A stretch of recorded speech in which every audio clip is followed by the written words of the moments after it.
Abortion, homosexuality, pornography, sexual ethics, media, technology, history, and America's godly heritage. We talk about anything that affects your faith, your family, or your freedom.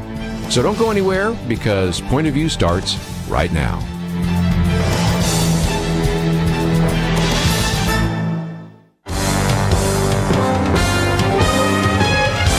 Across America, live, this is Point of View.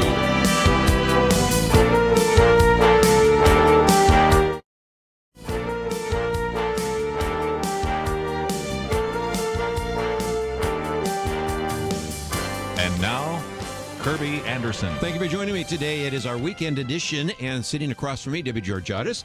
We have her listed as a lawyer, political consultant, radio talk show host, author. I mean, I don't know. We don't have a room there, but all the things. And I think this is going to be a lot of fun, because even though we have spent a little bit of time talking about the State of the Union address, we're going to have a chance to hear from her about that. In the next hour, Jeremy Dice will be with us. And, of course, he is senior counsel with First Liberty.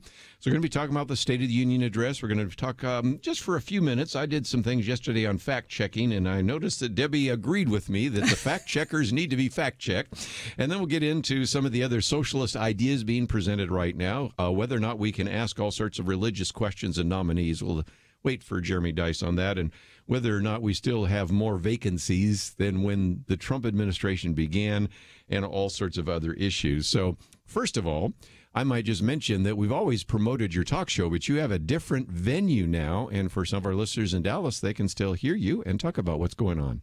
Anywhere in America, you can hear me. First of all, if you're watching this show on Facebook Live, you can find my show, America Can We Talk. It's on Facebook Live, but wherever you are, if you go to YouTube, which anyone can watch, you don't have to be a member. On Facebook Live, I think to watch it, you have to have a Facebook account. But at YouTube Live, if you just put in America Can We Talk, Debbie Georgiadis, every show, episode, interview, segments, it's all very nicely organized there. So YouTube Live has kind of been an amazing resource. I get lots of great comments out there. Almost all positive. Sometimes people disagree, but so that's another place. So it's now every day, or 4 days a week, Monday through Thursday, 3 p.m. Central Time, live, and you can watch all the old shows on YouTube, Facebook, and actually 18 other podcast aggregators. So I'm trying to figure out some way we can get occasionally somebody to guest host for you so you can come in, because except on Friday, we don't have access to Debbie Georgiadis, and we always value your input here. I love coming to do Point of View. Love being here. It's great to be here. The other idea is maybe we could get you in for the first hour and then send you off. Anyway, we'll see, because yes, that might be a possibility. And again, if you don't know how to spell Debbie's name, it's like George Gatos, or without the E. Or, again, just simply go to pointofview.net. I believe we actually have a link to the webpage. And, of course, as we just mentioned a minute ago, we broadcast as well on Facebook Live. And so that is an obvious place to go. And, yeah, it takes you to americacanwetalk.org, and you will be able to find some of that information. And I know you have been talking about the State of the Union address, but our listeners here haven't heard your take on that. And one of the articles I posted here is Trump Robot Delivers Heartwarming State of the Union Address. And they're having a little bit of fun at his expense, saying, wait a minute, where's that bullish, blustery, homophobic, xenophobic divider? Because what we saw, at least Tuesday night, and what I think I saw, and I think what the American people saw, was somebody that was a unifier and giving a speech that some people, as hard as it is to believe, say was as good, if not better, than some of the speeches by Ronald Reagan. What's your thoughts? I thought he was flat out presidential, and that's the big thing that people talked about him from the time he began performing in the primary, was that he isn't presidential, he speaks in a blustering manner, he's accusatory, he's confrontational, and why can't he act more presidential?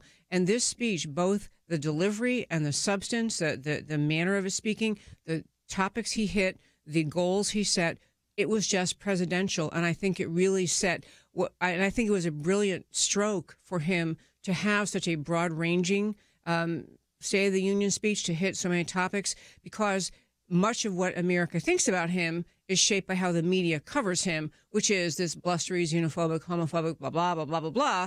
But instead he's saying, no, here's who I am, what I believe in. And I think that people who like Trump, who supported him in the primary and still really support him today as president, they felt like they did not have the same reaction of thinking this is a Trump robot. They thought, this is who I've always liked. I know this is who he is. But I think for people who don't know him and didn't listen, and they listened maybe to be angry, the more they watched, they thought, man, what he's saying, so he hit, I don't know which direction you want to go, but among the main things I liked about his speech, I liked that he did in fact, it echoes a campaign theme he had. He really tried to talk about what America is, what the idea of America, that through our history, we were the ones who pushed back the Germans. He talked about the bravery of D-Day and the people who fought and the lives lost, and how America had really freed the world, the civilized world, from the Nazis. He set that context of America's greatness, that history. I think he hit on issues today where we're still struggling to right past wrongs. That's why he went off on his criminal justice reform bill. He really set the stage for saying America's great, let's make it better. And it caused, I think, many people to realize, or it gives context. So as the Democrats go forward, as they will, with their effort to investigate him, spend all their time seeking his tax returns and his, fourth grade report card or something, people will say, I like what he said. Why can't you do what he said? Let's go for America. I think he made the Democrats' agenda look petty. Yes. And in just a minute, I want to get into the content, the 5 different categories of your speech, but you were also talking about the style. And there was one other aspect of the style, and that is the way in which the rhetoric was used, but also the way he used the gallery. Now, let me just mention for just a minute, for our younger listeners, there was a time not so long ago, now you have to go back a few decades, when that was not a big deal. Jimmy Carter, and before that, even Richard Nixon, Gerald Ford, they didn't do that. But Ronald Reagan began to put people in the gallery, then talk about them and get applause. Now, that's always been done since Ronald Reagan. It's been done better by a Bill Clinton and maybe by a Barack Obama than has been maybe by others. But I'd have to say that he was a master of that in a way that reminded me of Ronald Reagan. Your thoughts? Could not agree more. The choice of people he brought, the issues that caused them to be there. I mentioned the woman whom, in fact, she was not even a recipient of. She didn't get out because of his criminal justice reform. He just commuted her sentence. Her life story. He just pardoned her, I guess. Her life story, a woman, a one-time nonviolent drug offender, his reference to the fact that there is indiscretion or inconsistency or unfairness in the criminal justice system sometimes. We have to correct that. Huge message. In fact, this same woman, he didn't even say it. That same woman tried to get President Obama to pardon her, and he wouldn't do it. And so this is he could have said that, but the choice of people he had in there, heart-melting.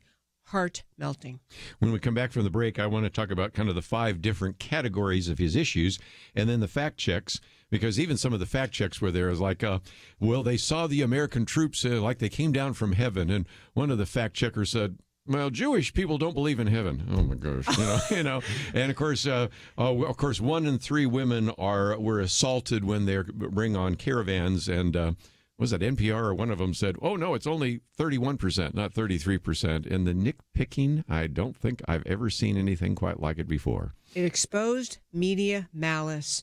I mean, the nitpicking of the content of the fact-checking was silly, and it really revealed media malice, the determination they're going to make this guy look bad if they can, even if they have to be petty in what they're doing. I think it made the media look worse than it made President Trump look. Again, we posted those articles yesterday, especially the one by John Nolte, which had the 9 worst fact checks, but also a Daily Signal. We posted 13 fact checks on the State of the Union by Jarrett Stepman and others. And, a couple of places President misspoke, probably shouldn't have said it that way, but most of these, the errors weren't in the speech. The errors were in the people that are supposed to fact check. When you have to fact check the fact checkers, we really do need programs like Point of View and America Can We Talk. So we'll come back and talk about this right after this.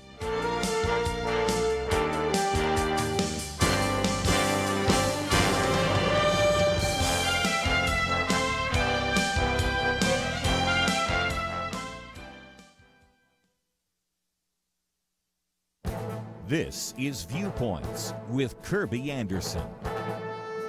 In the field of psychology, there is what has come to be known as the Dunning-Kruger effect. Most of us have observed this in people who don't actually know a great deal but have this ignorant superiority. They don't have the ability or lack the self-awareness to know that they're incompetent. Now, this phenomenon was actually named by researchers who described a bank robber who covered his face in lemon juice thinking that would make him invisible to surveillance cameras. And I've seen this effect when I speak to high school students who confidently comment about subjects that they know hardly anything about. I thought about this psychological effect the other day while reading Michael Knowles complain about the latest erroneous statements by Representative Alexandria Ocasio-Cortez. He then concludes that the seed of millennial miseducation, which grew from the tree of the lack of knowledge, is finally bearing its rotten fruit. He also points to one survey listing so many historical facts that this generation doesn't know. But that doesn't keep them from speaking out dogmatically about topics they need to go back and learn. Now, you can see this in a recent Twitter feud. Alexandria Ocasio-Cortez made some erroneous statements about corporations that appeared in The Atlantic. Washington Post fact-checker Glenn Kessler gave her statements 3 Pinocchios for its large number of factual inaccuracies. That's when this member of Congress jumped on Twitter to needle Kessler. And you can read the back and forth and see that she never accepts his assessment, even as he provides more and more contradictory evidence. What we need today is more humility and a willingness to stop and reflect rather than indignation and ignorant superiority. I'm Kirby Anderson, and that's my point of view.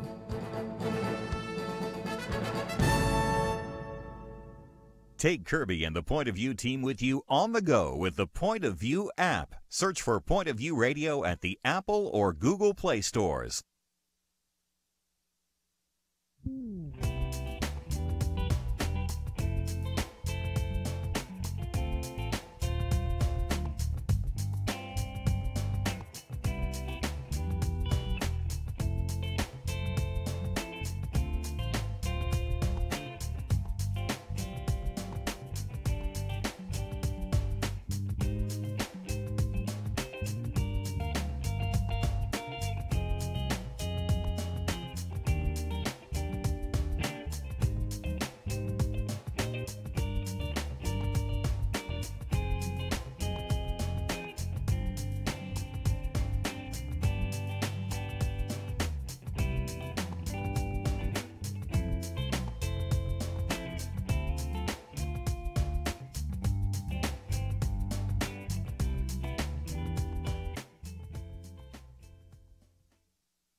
You're listening to Point of View, your listener-supported source for truth. David Georgiadis with us. If you'd like to join us, 1-800-351-1212. Let me just mention Jeremy Dice will be with us at just about 1 o'clock, and so we'll get into some of these other issues. But we're just, for a few more minutes, talking about the State of the Union address before we get on. And it was interesting because a CBS News poll, so that means it must be true, said that 76% of viewers approved of the address. Now, that's kind of interesting because that address, anytime a president speaks, you expect numbers to be pretty high, but 76%. And here's even where the fact checkers had to get in and say, well, wait a minute. First of all, more people tend to watch a president they agree with. That's true. I can't remember anybody putting that disclaimer out when we talked about the approval of Barack Obama. But okay, that is true. There were more Republicans watching than Democrats. Got it. Okay. But why was that number so high? It's because 97% of Republicans approved of the speech. Now, people said, well, of course. I'm going, no. Think about Republicans. Okay, there's a good percentage that would be never Trumpers. There are a number of others that, think he's bold, blustery, arrogant, too whatever. Confrontational, yeah. Yeah, whatever. And you can't get 97% of Republicans to agree that the sky is blue, hardly. So that's why that number was so high. And they said, yeah, well, what about the independents? 82% of the independents approved of the speech. Nancy Pelosi lost sleep over that statistic, I'm sure. Because that's the so-called swing vote, right? Yeah, the swing vote. And I do think that it was brilliant of the president to decide on this particular State of the Union he wasn't confrontational. And he had a couple of lines where he said, we can either make progress, move forward, or we can get distracted with partisan investigations. He's basically saying, if you're going to spend time doing that, we can't do what we need to do for America. But his speech overall was inviting. It was supportive of America. It was praising America. It was wanting America to be better, wanting to lift Americans up of all backgrounds. It just had a lot of elements or pieces to it that many Americans would think, well, this guy is on the right track. He loves our country. And it's such a contrast to how he's painted in the media.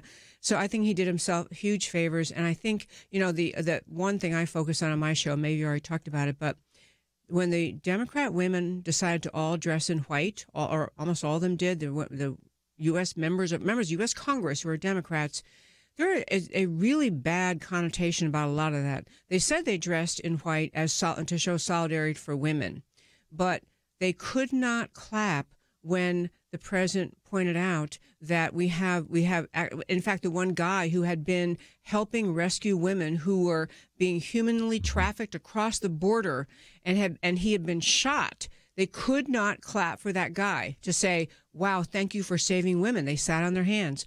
They could not clap for things that were just, they were about women. And they clapped for themselves when they got that opportunity. But they looked, it was off-putting in many ways. Getting together uniform is kind of a signal of solidarity. But actually, if you watch them, Nancy Pelosi was signaling them from sitting behind the president. You could watch her signaling them either, stay seated, or come on, get up, or no, don't boo, don't clap, don't do this, don't do that.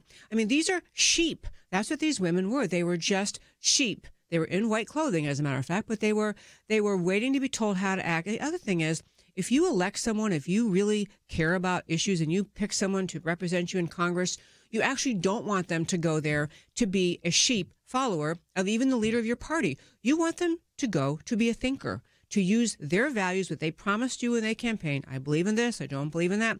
Here's what I'll fight for. That's what you want them to do. They're there telling you, we're just an army. We follow our fearless leader. We don't think for ourselves. I think they made themselves look unthinking, just unimpressive. Let's talk about maybe one or two of the so-called controversial statements he made. First of all, he assured the American people that we're not going to be a socialist country.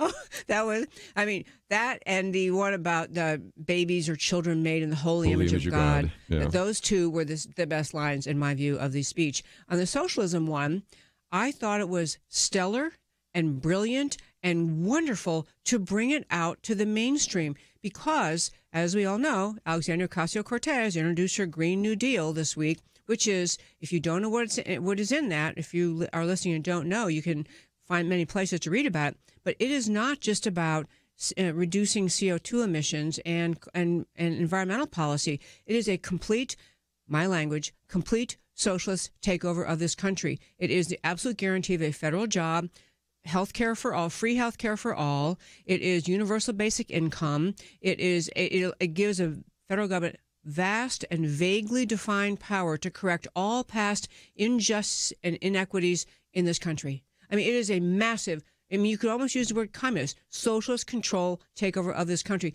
And Trump preempted that. He gave it context. He's forcing the Democrats to say, yeah, I'm with Ocasio-Cortez, Green New Deal, sure, communists taking over, I'm in favor of that. Or, as Nancy Pelosi is trying to do, distancing herself from Ocasio-Cortez. She said something like, yeah, she's got some Green New Plan or something. She wouldn't even call it by the right name. So he's forcing him to say, are you with this socialism stuff or not? Now, again, when he said that, I was looking to see Alexia Ocasio-Cortez, but instead I saw Bernie Sanders, who did not seem happy. And so then after the State of the Union address, then we had the candidate for the governorship in Atlanta, or in Georgia, basically, giving that. And then Bernie Sanders gave his own, which a lot of liberals hated. And so I know I probably am a masochist. I watched Bernie Sanders. Now, the first thing out of the box when he was on a show before he did his thing was, this is reprehensible that we did the entire State of the Union address and never mentioned climate change. But the first one out of the box in his answer to the State of the Union address is, well, the president is taking credit because the economy is doing so well, but it's just his friends in Mar-a-Lago that are doing well, just the billionaires that are doing well. And I was thinking, really, Bernie Sanders, you would help yourself if you just acknowledge, okay, everybody's doing well, but they're doing better. But he wouldn't even acknowledge that the median family income, when adjusted for inflation, is the highest it's ever been. I recognize that a lot of people are still under loads of debt. A lot of kids that graduate from college have monstrous debt, and some of them aren't finding the kind of jobs they're looking for. See, I'm acknowledging the other side. But to say that the only people benefiting from the tax reform are the billionaire buddies of the president in Mar-a-Lago, I thought was a little bit over the top as well. It's dishonest. In fact, during the speech, another great example of the sheeple, the white women dressed in white, even when President Trump was saying that what a great thing it is in our economy that we have the lowest unemployment rate among Black Americans, Hispanic Americans, white and women. I mean, those categories that the left is always claiming are left out of the American dream and the job market, they couldn't clap for that. I mean, you're not standing for women. If you can't stand up and say, yay, this is great, lowest unemployment rate for women, they should have been on their feet, but they couldn't. And back to what Bernie Sanders was saying, they just cannot stand to acknowledge the truth. What Trump is showing them is free markets, free enterprise, capitalism works. And what the left is trying to bring to you in form of socialism has created misery around the world. This is one of the basic themes I think that President Trump succeeded in conveying to the country. Look where we are. And if Bernie Sanders wants to pretend that's not true, he just makes himself look more and more out of it. One of the other things I thought I would get into is he talked about this idea of a safe and legal immigration system. I don't know that we're going to build a wall, but some of it's being built anyway because there's money left over from before. It's possible he might use an emergency action or a military action or something like that, but he did do his best to try to set forth the case as to why walls work and why this is the best way to address not only illegal immigration, but drugs and crime. Even that line that he talked about wanting a safe and secure border, the Democrats could not clap. Republicans are standing up and clapping. I would say Republicans, they have not been stellar in standing with him in his first 2 years of his term, but they were that night. Because I think what he was saying, it was hard to argue for someone with embracing the Republican platform politically. You had to clap for what he was saying. He was right down the path. But the Democrats couldn't even clap for that idea. And even Nancy Pelosi, she folded her hands, or maybe she was reading at that time. I can't remember which one. She kept having papers in her hand reading, but whatever she was doing, she would not acknowledge that it's a good goal for America to have a safe and secure border, and neither would those women in white. Well, we're going to take a break and we'll come back and get into a couple of others because, we talked about trade and rebuilding America and a few other issues as well. And then I do want to get into some of the fact checks because if nothing else, it's always fun to see your head explode or your eyes roll or something because some of these fact checkers did need some fact checking. If you find yourself wanting to look at some of the material that we've made available, this particular article, The Trump Robot Delivers Heartwarming State of the Union Address, is one that we've added today. Of course, we posted a couple of others later on, but he just sort of takes on each one of those images that have been portrayed either by his opponents or by the press and talks about some of the articles or some of the material he's written or some of the things he said in the speech that really kind of challenge that. And so at the end, he says either the perception we have of Donald Trump is wrong or that individual giving the State of the Union address was an android and a robot and is not the typical Donald Trump. So we better go find the president. Yeah. Who are you and what did you do with the real president? We'll be right back. Why should you become a partner with Point of View Radio? Because for decades, this team has made a significant difference in lives and communities across the nation. Because America is dying for lack of biblical wisdom about life and culture. You should give because your gift will make possible cutting-edge information on issues that matter, information you won't hear anywhere else. Why? Because your gift will change lives, because you'll influence our culture with biblical truth, and because you can make a difference for the future. Our nation needs a truth team very badly. Support Point of View Radio today at pointofview.net. Click on Join the Truth Team and choose your level of support. Pointofview.net or call 800-347-5151, 800-347-5151, or mail that first donation to Point of View, Box 30, Dallas, Texas 75221, Box 30, Dallas 75221. Point of View will continue after this.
You are listening to Point of View.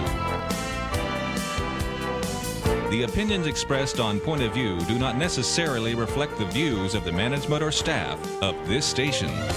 And now, here again is Kirby Anderson. Back once again, if you'd like to join our conversation, 1-800-351-1212. We also, of course, broadcast on Facebook Live, so you can also leave a note there. Debbie Georgiadis with us, and in the next hour, we're going to have also the roundtable. Joining us will be Jeremy Dice, but we talked about the State of the Union address on safe and legal immigration. Three of the major points in the middle were about American workers, about rebuilding America and the infrastructure and things of that nature. I thought I'd put those together because a lot of it has to do with, was NAFTA a bad deal? He thought it was. Can we come up with a better deal? He thinks he has. Can we push China to do the right things? Can we rebuild America? And even on the infrastructure, you would think the Democrats would stand up for that one, but I guess not. And one of the things we've learned is some people would be saying, didn't we spend a lot of money supposedly to help America's infrastructure? And I guess President Barack Obama concluded that maybe those shovel-ready projects weren't so shovel-ready. So what's your thoughts?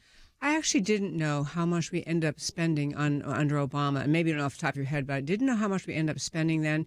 But that infrastructure line always strikes me as one that both parties will go to, because who could argue if you don't want to have collapsing bridges? Everyone's in favor of safe bridges and safe and good highways.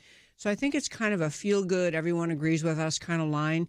I don't know whether, Obama tried to pitch it as shovel-ready because he wasn't just selling the idea of let's fix infrastructure, but let's help people find a way to get jobs. It was a job creation thing, which I don't think is probably what President Trump is talking about. It struck me more of a throwaway, but I could be off on that. Well, and again, I just thought I'd mention that those are some of those things. There are a couple times when we'd say, this whole idea of parental leave, infrastructure, some of that, we need to get our budget in line, and everybody keeps coming up with more ways to spend money.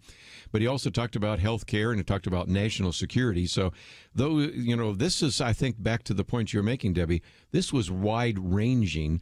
I had some people even suggest that this speech, which is really long, this was in the category of a Bill Clinton speech. This was, who sets the record, of course, that he made it go so long that by the time it was time for the networks to then go to the Democratic response, everybody's going, I think 10 o'clock news is coming in, isn't it? And so, it's almost like running out the clock. Those of us that watch football, sometimes you're just running out the clock, or, your kids and I played basketball. Sometimes you just four corner offense. We're just running the clock out. Yep. And there was no chance for anybody else to go in there and score. But I think that was maybe not intended, but that's exactly what took place.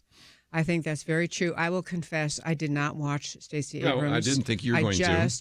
Honestly, I'd watched, I'd taken notes. I was getting ready for what I was doing the next day in my show and thinking where I want to find clips. I didn't. I wish I need to go back and listen to it, just to listen to it. But I'll say one interesting thing that struck me during the, I think it was an excellent speech. I think it was a presidency-defining speech. It was America-energizing speech.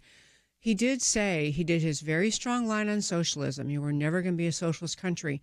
Later in the same speech, he said he was going to launch with Congress his effort to have paid leave for moms, for people. And, that by itself, paid leave mandated by the federal government, I don't know whether he's going to have it funded by the employer, by the government, by some combination.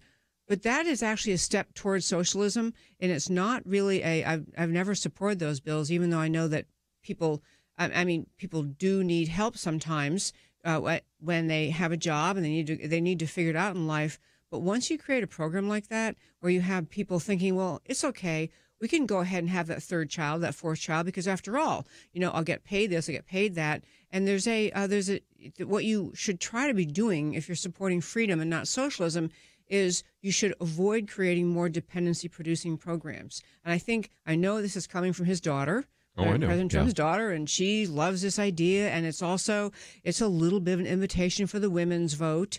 But the thing is, liberal women who think that the government should be providing paid leave, the Democrats have been supporting this for decades. They're not going to change their vote to Republican because President Trump said, I think it was an unnecessary throwaway. Maybe he just has to keep family peace. That's why because his daughter wants it. But I don't think that's a good trend for America. Those programs, once they're in place, you really can never repeal them. You can't Right. back off. They end up expanding and saying, well, if it's parental leave, what about if you're the grandmother? What if you want to stay home or you need to help with the baby?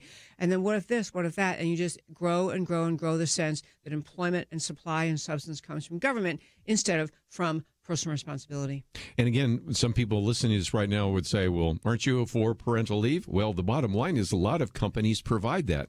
But there is a fundamental difference between, say, Howard Schultz, since he's going to run for the presidency, and Starbucks providing that, or many of the Fortune 500 companies that already provide that, versus a mandate that comes down that not only demands it, but also has all sorts of extra rules and regulations, so that if a company wants to actually even provide parental leave, but it doesn't fit the federal mandate, all of a sudden they've got a suit from the EEOC. So the point you're making is, yes, let's have, and again, if more and more parents are asking for that, the market will take care of that. Exactly. That was my next point. Okay, go ahead.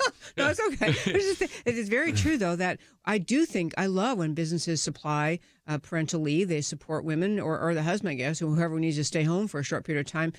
But that should be the free market, putting pressure on private businesses and recognizing when a young woman finishes law school and she hears one law firm says no parental leave, the other law firm says, sure, we have 3 months paid, you're going to go with a 3 month paid. And so this incentivizes all the other employers from law firms down to Starbucks to do something for it. So I like the free market doing that much better than the government. I do as well. We come back from the break. I want to get your comments about Howard Schultz because there's some interesting things happening there. But let's just real quickly beat up on just one or two of the fact checkers here. Because it's so fun. This is so unbelievable. Okay, we'll take on New York Times first. We'll try to do them in categories. First of all, they said that this is false, that Trump's statement is that the illegal border crossings are actually an urgent national crisis. Okay. Now, if you go back and read the New York Times, and again, I must be a masochist, I did so, they first of all say that that is not the case because actually the number of individuals crossing the border for the last 2 decades has been declining. True. But if you read far enough into it, where nobody except masochists like me would do so, you come across this line that, quote, and I'm quoting the New York Times now, a record number of families have tried to cross the border in recent months, overwhelming officials at the border and creating a new kind of humanitarian crisis. So on the one hand, they're saying there's no emergency. But later in the very same article, they say, yes, but we actually now have a record number of families crossing the border.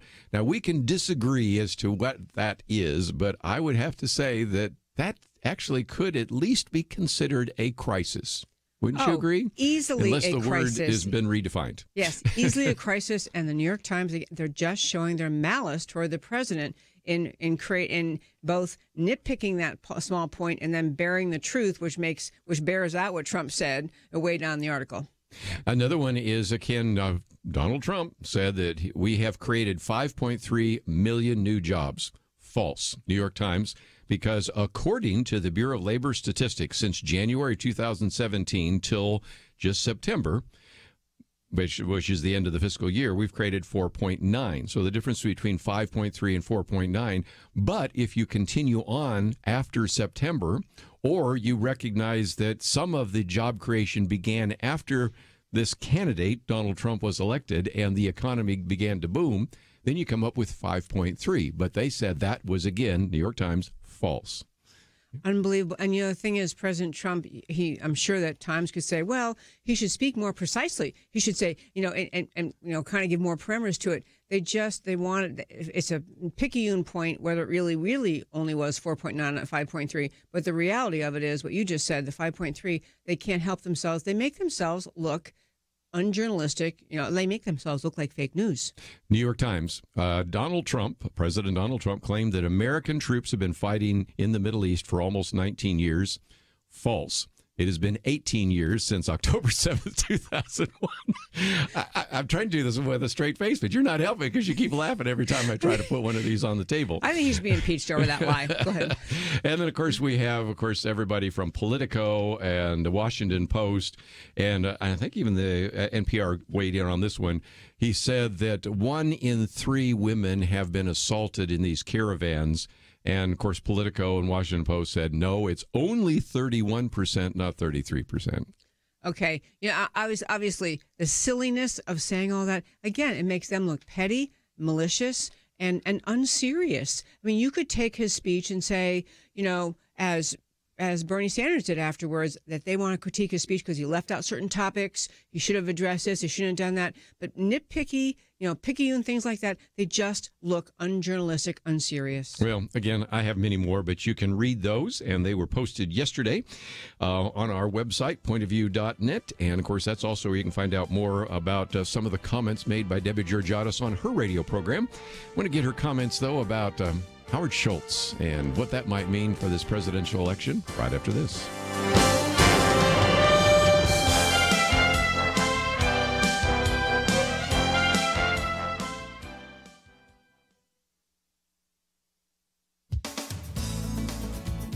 Certain states have been seeking to pass legislation shoring up a woman's right to obtain a late-term abortion up to the moment of birth.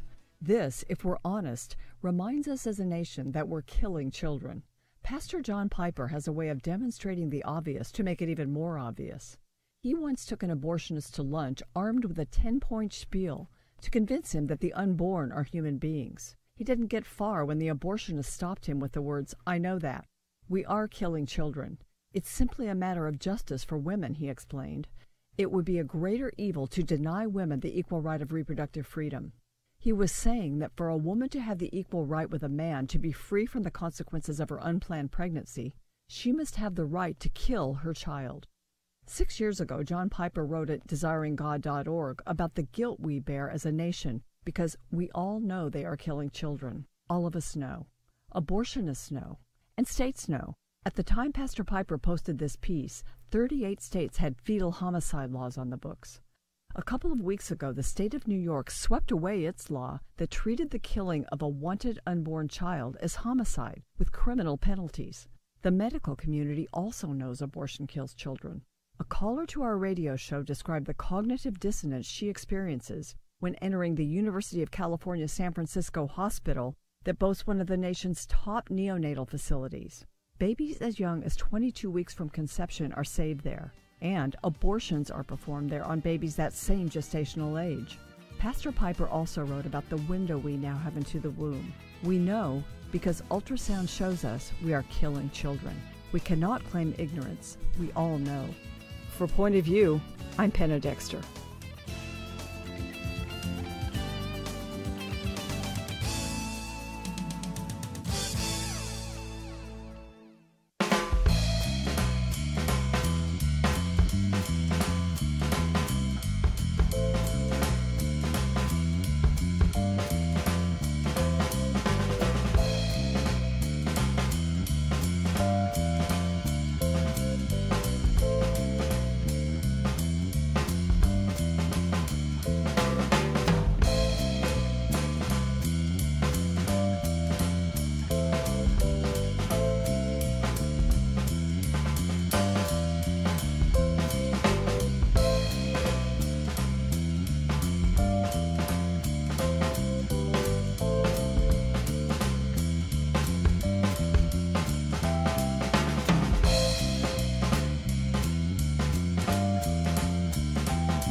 Now, back to Point of View, your listener-supported source for truth. Back for a few more minutes, and let me just mention that Jeremy Dice will be with us at the top of the hour, but Debbie Georgiadis is still with us.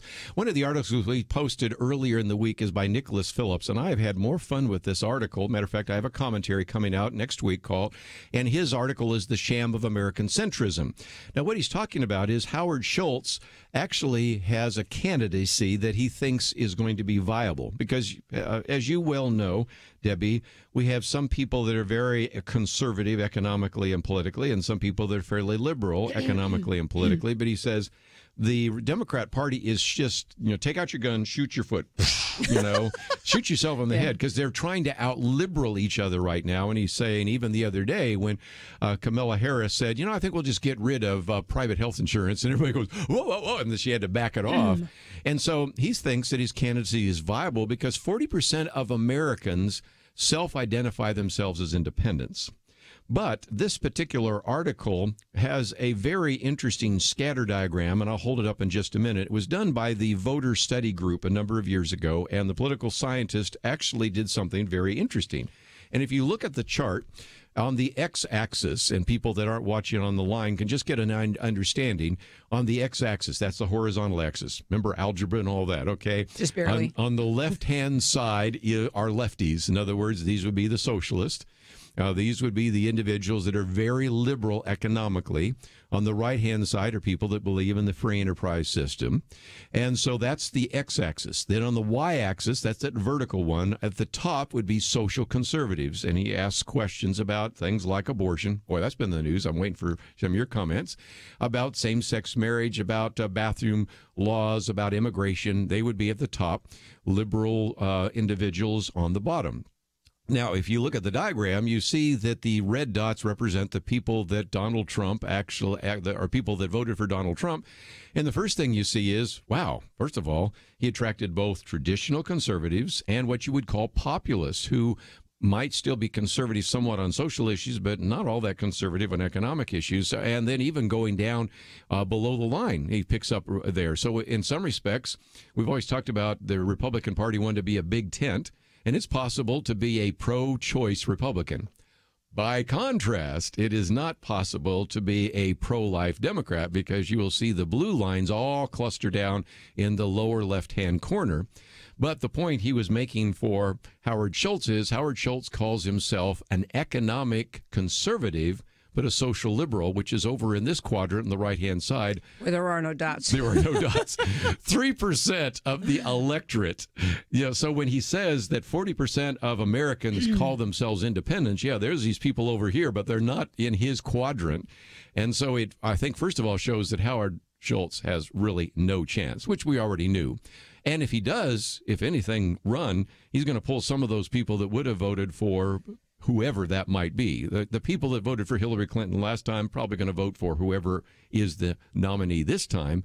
And if you look at the chart, you can look at it right now, it's amazing how many people just hug the line of socialism, the number that are clustered down there, and maybe that also explains something else. And that is why right now the Democratic Party is trying to out-left itself on one issue after another, and things which only maybe Bernie Sanders believed in, which were outliers, are now becoming part of the mainstream of the Democratic Party. What's your thoughts?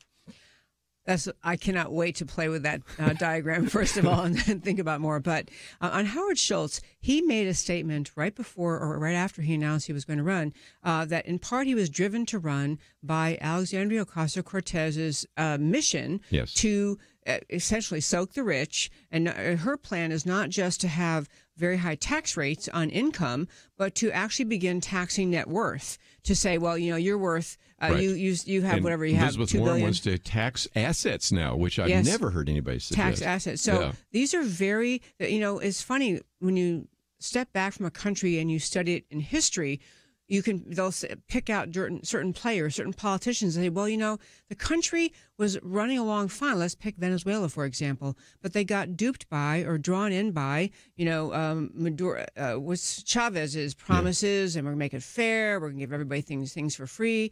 I mean, you get drawn in by arguments that are truly false and unworkable, but somehow will make everything free, fair, and abundant. And it's never going to be that.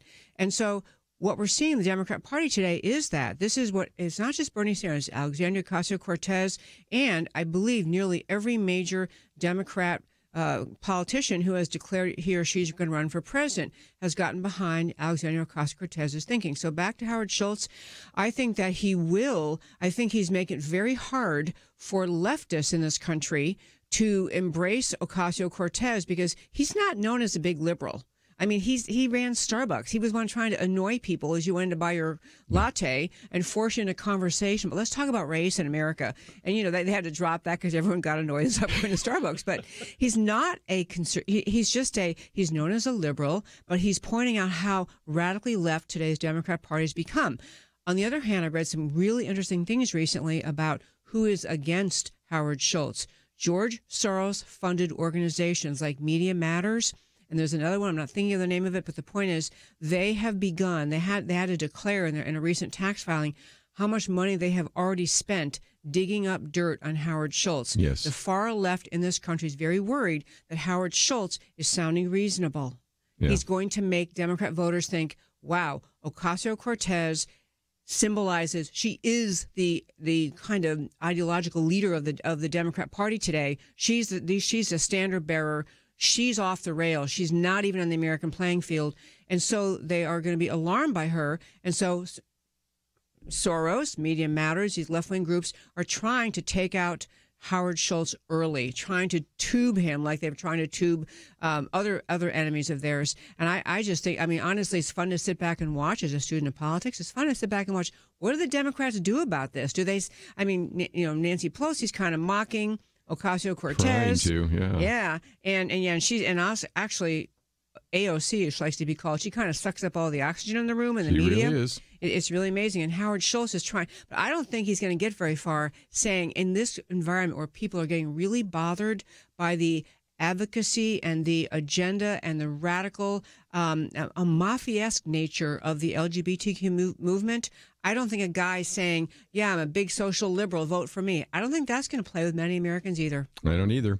You got Democrat candidates. We got the Democrat 8, and then we got the 8 issues. And I won't go through all 8. Kamala Harris, Elizabeth Warren, of course, Cory Booker and Kristen Gillibrand. And, of course, maybe later we're going to get, the Bernie Sanders and Joe Bidens and all that.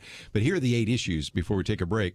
Medicare for all, single payer, Green New Deal, abortion until birth. We saw that one this week. We'll get into it more with you and Jeremy in the next hour. Free college tuition, guaranteed basic income, a living wage of $15 an hour, abolish ICE, that's the Immigration and Customs Enforcement, and at least until recently was on the table, eliminate private health insurance. Those are 8 issues. Are those winning issues in 2020? What's your thoughts? They're so not winning issues. And this is really, it's a great thing. I do think in politics, too often we're drawn into personality. We have too many people upset with Republicans or not behind Trump because of his personality. And, you know, he seems too brusque, too confrontational. And Alexandria Ocasio-Cortez portrayed herself as this charming, scrub clean face, happy, pretty young lady. And you get drawn into politics thinking, I like her better than him. What we should be talking about is, do I like freedom or not freedom, America or not America? And what the Democrats stand for today is so far radically left. And I love that we're going to have that conversation about what really will shape America's future, not personalities. Well, we're going to have a great conversation when Jeremy Dice joins us in just a few minutes, and we are going to talk about who's afraid of socialism, whether we can ask all sorts of penetrating religious questions about nominees. Want to know a little bit more about this oral argument that First Liberty is going to bring before the Supreme Court, and quite a number of other topics we're going to put on the table. So we got a lot to cover. We'll continue our conversation on our weekend edition right after this.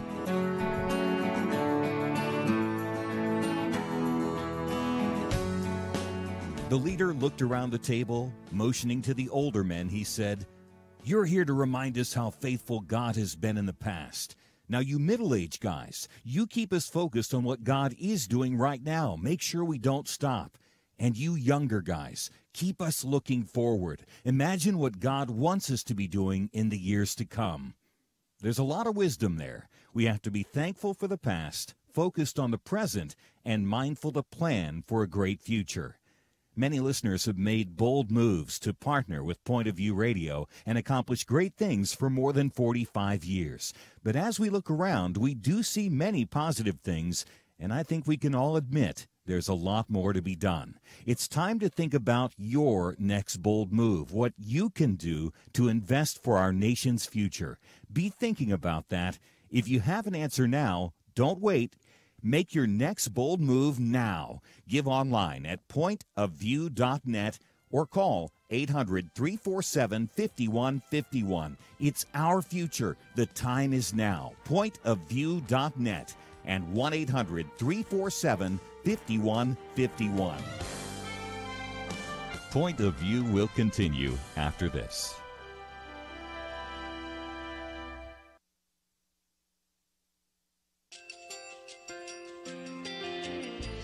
I just want to thank you so much for all the wonderful programming you have. You're just absolutely fantastic. I recently started listening to Point of View, and I really found it interesting because of the different subjects you cover. Thank you for that. I really appreciate everything that you do in keeping us informed. Thank you, Kirby, for everything that you have been doing. I appreciate all the work that you're doing, advocating for the Word of God. Thank you so much. Point of View, I think, is absolutely necessary because it's a Christian perspective, a biblical worldview perspective, and receive very current, up-to-date information about what is really going on, week to week in our culture, which is changing so rapidly, and yet it's morally sliding backwards. Yeah, I'm just, first of all, I thank you guys. Y'all's program is wonderful, and enjoy it every day. I learn so much every time I listen to it. Point of View Radio Talk Show.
Hi, this is Kirby Anderson. You know, each day we take on the tough issues and provide a biblical perspective to them. The topics we cover are wide-ranging: apologetics, theology, prophecy, creation and evolution, intelligent design, marriage, family, child-rearing, the millennial generation, trends in society, politics, economics, business, religious liberty, the Constitution, public policy, foreign policy, military policy, tensions in the Middle East, abortion, homosexuality, pornography, sexual ethics, media, technology, history, and America's godly heritage.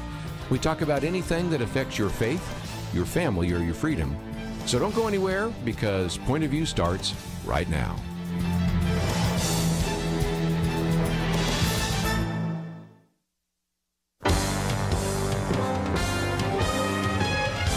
Across America, live. This is Point of View.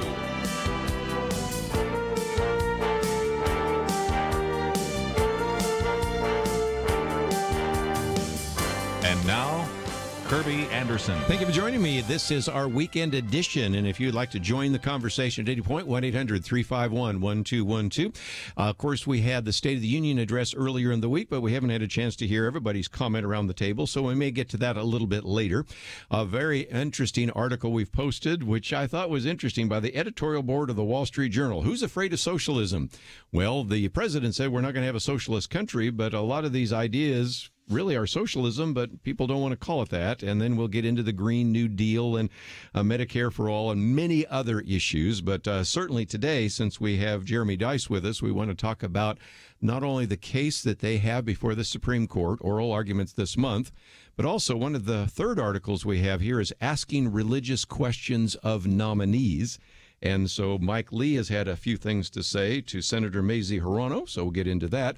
And also, I want to talk about how many of these vacancies are piling up, not just in the Justice Department, the Veterans Administration, Environmental Protection, Office of Management, the list goes on, but also if you go to First Liberty, almost 150 judicial vacancies in our courts. So just a lot of issues to address. But I thought for just a minute, Jeremy, you might give us an overview. I know you guys at First Liberty are as busy as you've ever been before, because a case before the Supreme Court, really important, right? And it takes a little bit of time to make those kinds of things happen. Yeah, we're going to be filing our reply brief very soon. So here's how this kind of goes in a Supreme Court argument. You ask the court first to take the case.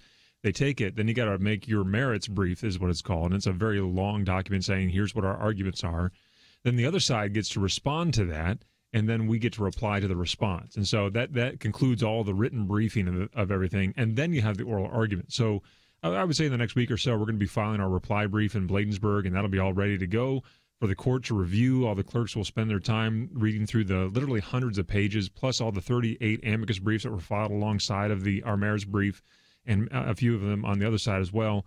And then on February 27, at the end of this month, we will be having oral arguments at the Supreme Court of the United States on behalf of a 93-year-old veterans memorial that the American Humanist Association is so offended by that they wanted either knocked down or moved off of public property. And under no circumstance are we going to allow that to happen. And thankfully, I think we've got a court assembled right now that is amenable to the arguments that we're making. Certainly for the Veterans Memorial, that it just happens to reflect the cross-shaped images of the gravestones of men and the men who died in World War I, 49 of them from Prince George's County specifically. And it's been there for 93 years. It should be just perfectly fine. But at the legal argument side of things, there's about a 50-year precedent that's on the chopping block possibly here called the Lemon Test, and it's got a whole bunch of really problematic areas that Justice Thomas has even said now that this is it's a mess, this area of the law, a hot mess or horrible mess, something like that. It's a mess anyhow. And so we hope that the court will take pains to, well, we hope overturn that piece of that judicially created test that's out there that's led to just ridiculously unworkable results. And we propose a new one. So that's a long statement to say we're really busy right now getting ready for a really cool thing to happen at the end of the month, and we would covet everybody's prayers. And they can learn more about it, of course, always at firstliberty.org. One of the things we do so often is we play the First Liberty briefing, and I thought I'd just play a short clip of that because it gives a little bit of the history.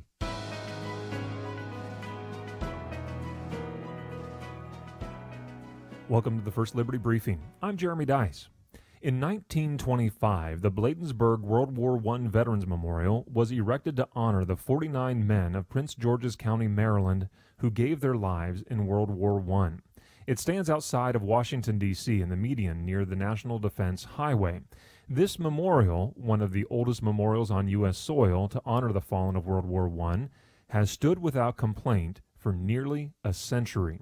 For the first time in over 9 decades, the American Humanist Association voiced a complaint. They filed a federal lawsuit seeking to topple the memorial. And again, just a little bit of an idea, and you can actually go to First Liberty and hear each one of those. Yeah, and that guy sounds pretty good. Yeah, this guy, and again, we've been promoting him for years, and great voice. That great is voice. one of, and if you want to learn the whole history and the women and the mothers and all of that, you can go to First Liberty and find those briefings. I hope some of our radio stations would carry that, because that is something. But again, when you look at the history, it is just amazing that we're even having this battle. And Debbie, this is why this is such a key case. And you're a lawyer, recognize that if we can get rid of what I think is not even a constitutional test called the Lemon Test, that would answer some of the other cases that they're dealing with, whether it's Coach Kennedy, whether it's Aaron and Melissa Klein, and a variety of others. What are your thoughts? I actually wanted to ask you, I'm so glad you're here today. So this argument at the Supreme Court, the parties are the people who put up the memorial and the Humanist Association. So you have 36 amicus briefs, that you said? 38, yeah. And there's actually, so it's the state of Maryland is on our side. They were sued initially, and we intervened on behalf of the American Legion, which is one of the coolest clients we could possibly have. Yeah. They're the ones that erected this memorial in 1925, and so they've got an interest. And thankfully, we've got a third person we've got to share argument time with, but that's the Solicitor General of the United States, who's also on our side. That was my question. I cannot believe that the Trump administration would let this sit and not want to weigh in. No, thankfully, they've been very active on this, very much in support. For those that don't understand, and I know as an attorney, Debbie, you understand this, but to have the United States of America show up on your side with their gray brief is a huge impact for our side. Yeah, to borrow from President Trump, it's huge. Just huge. So it's great to have that administration. This is in stark contrast to administration who previously probably would have been on the other side of this case. And so thankfully we've got them on our side. I love the title of the case, the American Legion versus the American Humanist Association. Which side would you like to be on, Debbie? I mean, you couldn't have titled it any better. Yeah. Am I for the American Humanist or am I for the American Legion? Pretty bright lines. Pretty good. It is. And, your point about the importance of your argument that you actually want to ask them to change a fairly long-standing test the Supreme Court uses with respect to First Amendment litigation. This is great, because the name of the case, and it really just symbolizes the battle between the very belligerent, assertive atheism in this country, the humanists, the other similar organizations that argue against any place of God in America. And so those groups stridently opposing any reference to religion on public land or by public employees. That's a huge element and a problematic element of our society versus people trying to defend a war memorial. I think it almost invites the court and to have the Solicitor General involved. It invites the court to take a big step and say, we're looking at these are not just two little parties. This symbolizes kind of a country direction, whether we're going to salute and surrender to the anti-Christian mindset in this country, or are we going to reassert and allow a simpler test to stand, which essentially is what the First Amendment says. That's right. And that's all we're asking for, is to go back to this common sense, historical understanding of what the Establishment Clause is. And again, to get into a little bit of First Amendment 101 for folks, the Establishment Clause is that portion that says you shall not establish a church, right? There shouldn't be an establishment of religion, is what the First Amendment says. Right. We can get into this more after the break, but that's a critical distinction, because the way that the law has developed is that it now takes 5 years of litigation and a 4-volume appendix to determine whether or not a veterans memorial that's shaped like the gravestones of Europe is constitutional or not. It should never be that case. And think about that at the local level. That's something we should talk about when we get back. We will do so. It also gets back to whether or not we have enough reindeer next to the creche to allow us to have a nativity scene. When we come back, we also have some questions already coming in on the issue of abortion. We'll get into that right after this.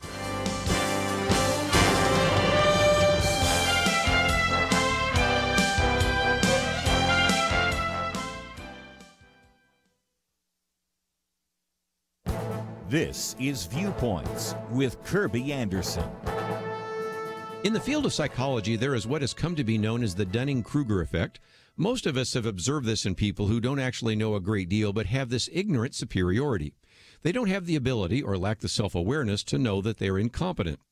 Now, this phenomenon was actually named by researchers who described a bank robber who covered his face in lemon juice thinking that would make him invisible to surveillance cameras. And I've seen this effect when I speak to high school students who confidently comment about subjects that they know hardly anything about. I thought about this psychological effect the other day while reading Michael Knowles complain about the latest erroneous statements by Representative Alexandria Ocasio-Cortez. He then concludes that the seed of millennial miseducation, which grew from the tree of the lack of knowledge, is finally bearing its rotten fruit. He also points to one survey listing so many historical facts that this generation doesn't know. But that doesn't keep them from speaking out dogmatically about topics they need to go back and learn. Now, you can see this in a recent Twitter feud. Alexandria Ocasio-Cortez made some erroneous statements about corporations that appeared in The Atlantic. Washington Post fact-checker Glenn Kessler gave her statements 3 Pinocchios for its large number of factual inaccuracies. That's when this member of Congress jumped on Twitter to needle Kessler.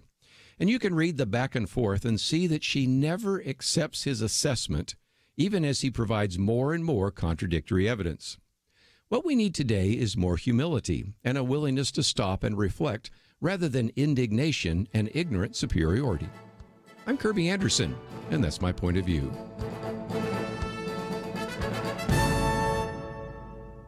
Take Kirby and the Point of View team with you on the go with the Point of View app. Search for Point of View Radio at the Apple or Google Play stores.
You're listening to Point of View, your listener-supported source for truth. Weekend edition, we have so much to talk about. There is just no way we're going to get all of it in, but we will do our best.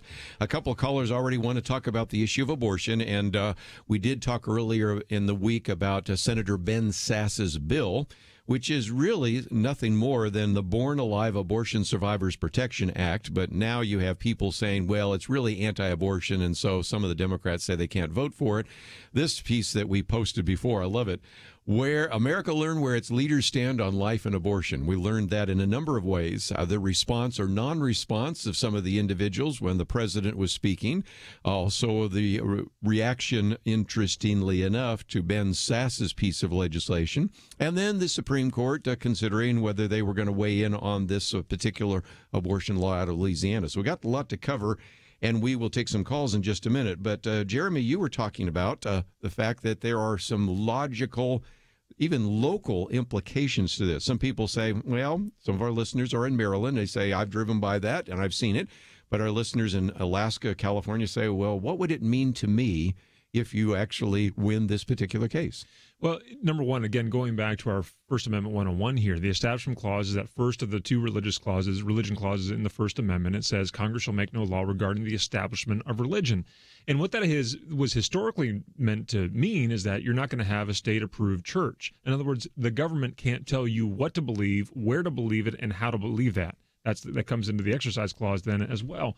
But the Establishment Clause has gotten so far off the rails that Justice Thomas, as I alluded to earlier, said this area of jurisprudence is in hopeless disarray. It's almost impossible for us to get back to it, right? Yes.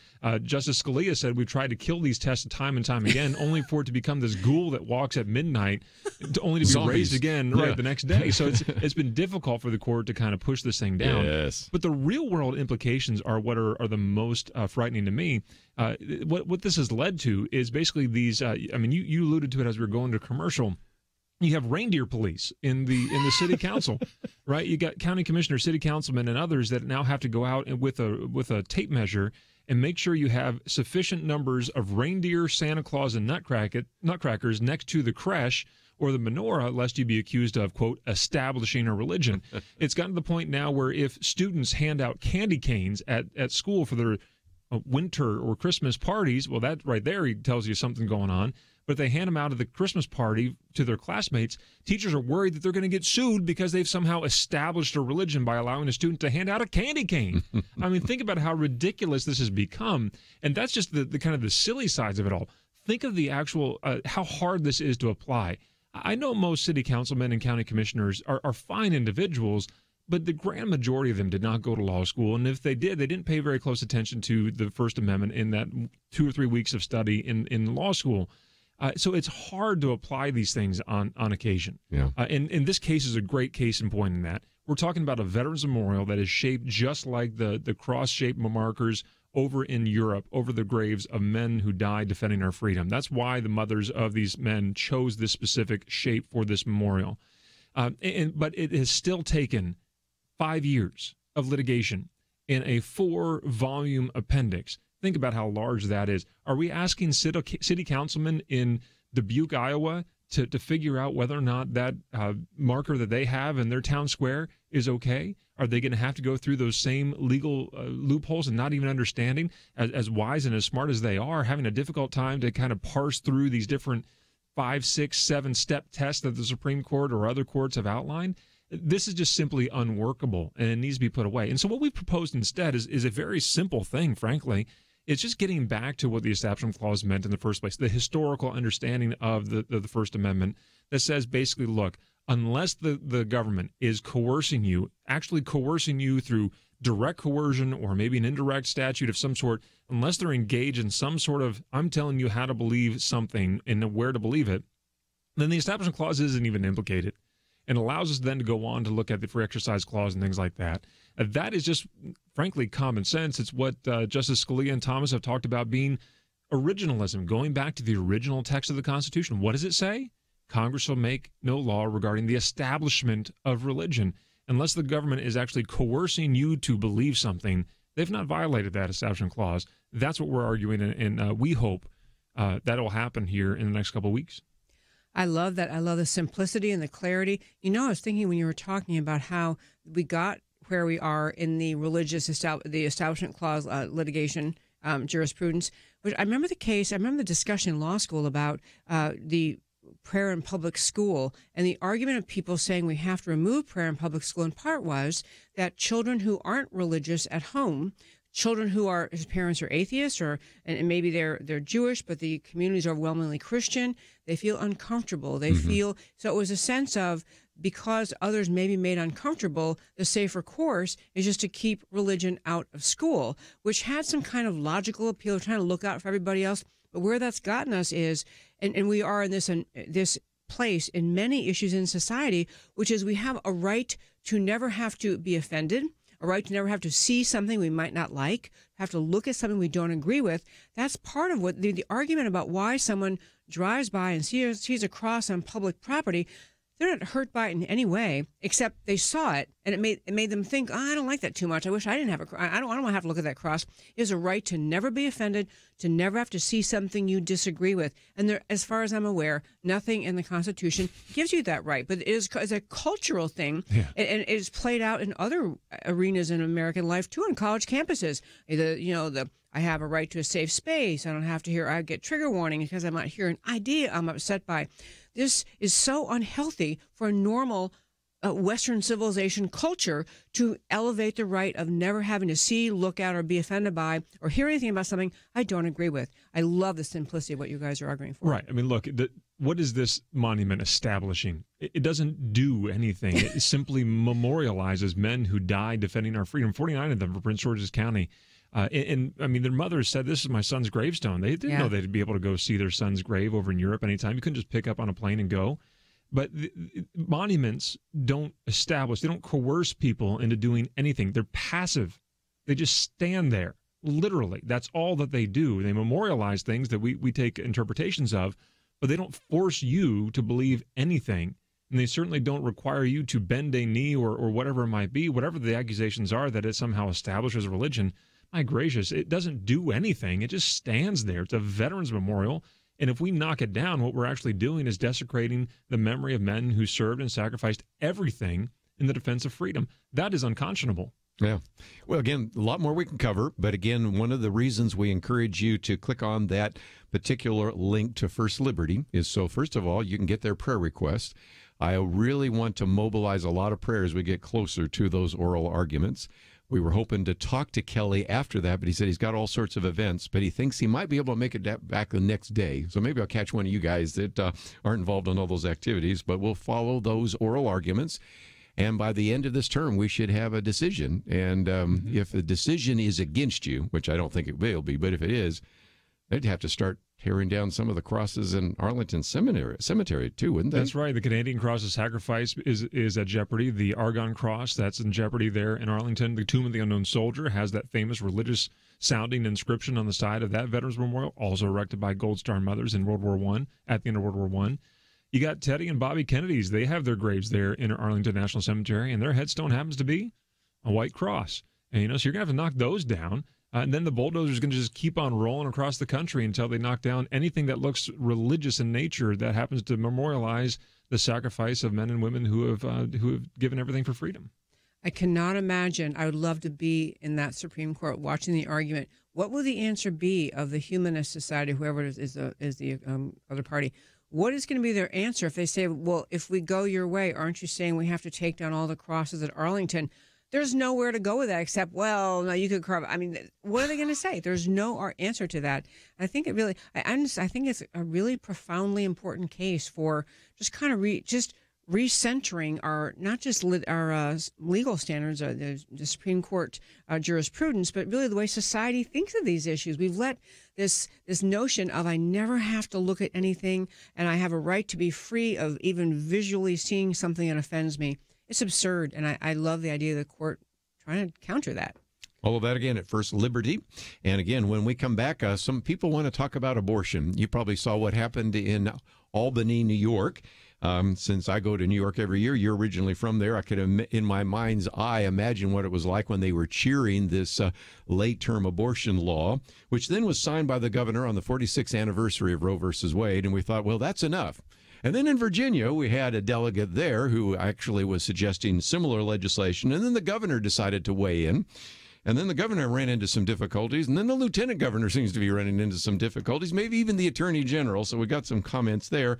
And, of course, Ben Sass thought that certainly he would get all of the members of the United States Senate to at least condemn infanticide with his Born Alive Abortion Survivors Protection Act.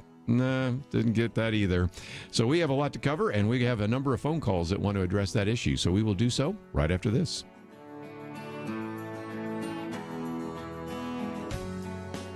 Question: do you have a health insurance plan you are not happy with?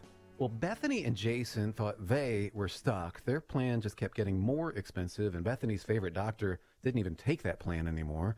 And then some friends at church told them about MediShare. With our previous insurance, we were paying $1,200 a month. With MediShare, we now pay around $600 a month. Yes, they're paying $600 less per month, and that's a pretty typical savings with MediShare.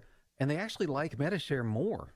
I was able to go back to my original doctor that I absolutely loved, and it's just been an absolutely beautiful thing being a part of MediShare. Yeah, so they pay a lot less, and they like it more. No wonder MediShare is growing so fast. Find out more. They're super easy to talk to. All you have to do is call 855-90-BIBLE. That's 855-90-BIBLE. 855-90-BIBLE. It takes a team to win. Be part of Point of View's Truth Team and bring truth and healing to America. Go to pointofview.net/team, pointofview.net/team, and 800-347-5151. Point of View will continue after this.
You are listening to Point of View.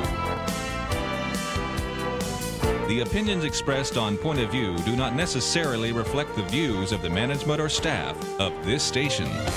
And now, here again is Kirby Anderson. And once again, Debbie Georgiadis with us as an author, talk show host, a lawyer, as well as, of course, Jeremy Dice, a senior counsel for First Liberty Institute. And, of course, we've had a State of the Union address, but over this last week or so, we've had some very interesting comments about abortion. We had the decision coming down from the state of New York. We've had some of the back and forth in the state of Virginia. So let's get a call or two to maybe start the conversation off, and we'll head to Missouri first. Randy, I think you want to address this issue of some of the pre-life and pre-born legislation. So go for it. Yeah, thanks for taking my call. In regards to this proposed bill, I just wanted to backtrack a little bit and review. A couple of years ago, we had the congressional investigations on Planned Parenthood and the organ trafficking business that they were they're involved in. And from that investigation, we found numerous felonies, possibly the violation of their tax exemption status as well. And since that time, the only thing that's really transpired is that we've twice, this present administration has funded Planned Parenthood and has also funded the experimenting with the baby parts as well in the last deal that they did the funding in back in September. So, I mean, the legislation that's being proposed is an unenforceable piece. It's sentimental. It's nice. It brings up the conversation, but defunding Planned Parenthood would do much more to save the lives of children than this piece of legislation. I mean, defunding Planned Parenthood isn't even a pro-life issue. It's a budgetary issue. Taking away their tax-exempt status, that's a tax code issue. And a lot of candidates that oppose the president were elected with that Planned Parenthood money. Yep, and I think your point's well taken. Planned Parenthood, any thoughts and comments? Yeah, we continue to fund them. We have people in Congress who say, well, no, we didn't exactly fund Planned Parenthood. We just, they try to, I've heard this recently that the Republicans are even saying, well, we didn't put the words Planned Parenthood in the legislation. That's really the executive branch that's deciding where the money goes. But the Republicans, majority, when they had the majority, did not act in the way they could have to clearly say no federal money can go to any entity that provides abortions. I mean, you have to use that kind of language, but they haven't really stepped up. On the Ben Sasse bill, though, I'm going to just say quickly, I think what he will accomplish by this is revealing the mindset of people who won't get behind it. You're right, Randy. He's not in this bill addressing the massive numbers of abortions that Planned Parenthood commits. He is bringing out the ideology of the American left and how they won't get behind even that. Yeah, and don't forget during that process of the investigations and when David Leiden had put out his undercover videos that were all out there, who was the prosecutor and all that? That was now Senator Kamala Harris. She was the one that, where were the felonies? She was actually going after the guy who released the information rather than the people who had actually committed the problems that the videos revealed. So let that be a reminder when as she is now running for the presidency, that is what you're going to get more of under her administration. Do you think what do you think her attorney general is going to do? Yeah, something like what she did before that? I think so. Yeah, good point. Take another call here, and then someone to talk about the Bladensburg Cross. But let me stay on abortion for another minute. We'll go up to Maine. Bob, thank you for calling today. Hi, thank you very much, Kirby. I have a little word to say here. The abortion position is such vile, savage, depraved, and disgustingly evil. It's beyond words. We know that. They want to destroy Jesus Christ in flesh, in his image and likeness in these unborn and born children, because there's no way, truth, or life in them. These children, in my theology, will never see the face of Jesus. And on the religious cross and public reference issue, I suggest that people look at Daniel chapter 3, verse 28 to the end. And remember that at one time in 1799, the U.S. Supreme Court declared the United States of America a Christian country. Thank you very much. You know, one of the things that we heard this week, and I didn't expect to hear it, but I almost came out of my chair when I did, when the president said that children are made in the holy image of God. That was quite a comment, and something I don't know that I've heard any other president say quite in those particular words. Oh, you actually got a lump in your throat when he said that, because I think no one was expecting him. He's not been known throughout his life to be a particularly deeply religious man, but I think he's really come around to clarity on what's important. I think he's got great advisors on that point. He's got evangelical and other Christian leaders who talk to him. That was a truly moving moment when he said that. Yeah, no kidding. And you said you almost came out of your seat.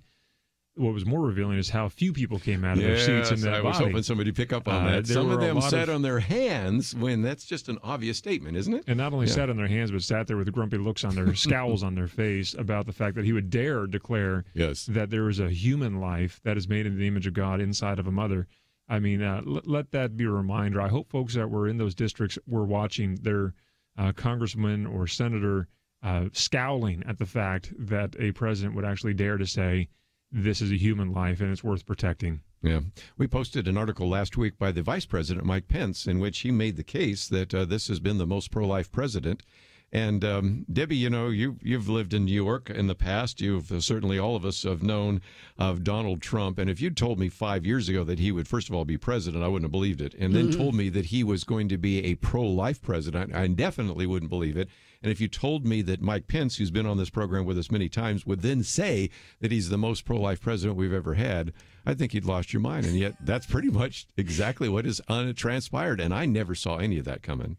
I did not see it coming either. And Kirby, I was doing the show with you in 2016. We were watching the primary, and I probably said in this show, as I said many others, Donald Trump's not going to be president. Come on. But, you know, I didn't see it coming at all, and I didn't see it's most interesting. I mean, obviously, once he became the Republican candidate, I decided to vote for him. But I don't know if it's a transformation of him or I mean, I think a lot of times when he forms a view on an issue, it's very instinctive. He's not going to study the Constitution, the Federalist Papers, and other kind of in-depth constitutional or just American ideology. He knows what America's supposed to be. He has a good gut sense about America, and I think he just came around a good gut sense about there's something wrong with people in this country who are so stridently supporting abortion, who are just and also I think he just came around to the notion that you need the Christian roots of this country to keep it strong, and so he reached out to them, he connected with them. I mean, it has been truly a surprising presidency. I completely agree, Kirby, and never saw it coming.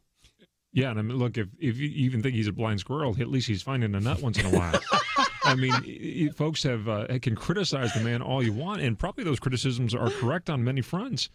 But he's doing the right thing when it comes to life, at the very least, and I expect that he's doing right things on a lot of other issues as well. Let's talk about religious liberty. I'll take some of those, and certainly one of the topics we've put on the table is the Bladensburg Cross, and I think Susan in Ohio, listening on WGGN, would like to comment. So what's your point of view? Yes, thanks for listening to me. When, people are being so offended by the simplest, easiest, the candy canes, this cross. In Matthew 24, Jesus himself said, one of the signs of the last times, wars and rumors and wars and earthquake. And one of the things he lists is people will be offended, and it's becoming more and more prevalent. I'm like, every time you listen to the radio or you watch the news, at night, somebody is being offended by something. And I think for us Christians, we need to realize, Jesus said this is the beginning of the labor pains. And he gives us these signs to prepare ourselves, but to also to lead people to Christ so that less, go to hell and can go to heaven to live with, Jesus eternally. So I think, this is really, 20 years ago, people weren't offended, in the last, 10 years, it's been so rampant. You can't say or do anything without somebody being offended. That's right. And one of the things, we're coming to a break, I just want to get, Jeremy, your comments, because, again, that we're now kind of creating victimology, and maybe the Supreme Court can end some of this and say, look, you don't have a right to not be offended.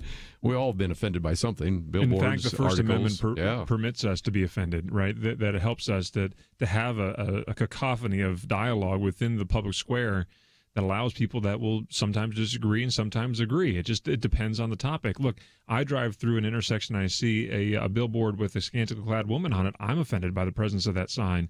And yet I'm told I have to avert my eyes and look away because it's not trying to establish anything. It's not trying to coerce me into anything except for me to part with my money. And I'm just not going to do that. But that's protected speech, I'm told, and that we need to just avert our eyes. Why can't a grown man drive by a veterans memorial that some mothers who lost their sons in World War I erected to their memory and not just be offended by it and look the other way? Well, let's take a break. One of the articles we just added recently here is by Jeremy Dice, sitting across from us here. The Trump administration is dedicated to the self-evident truth of religious liberty. We'll be back to talk about that right after this.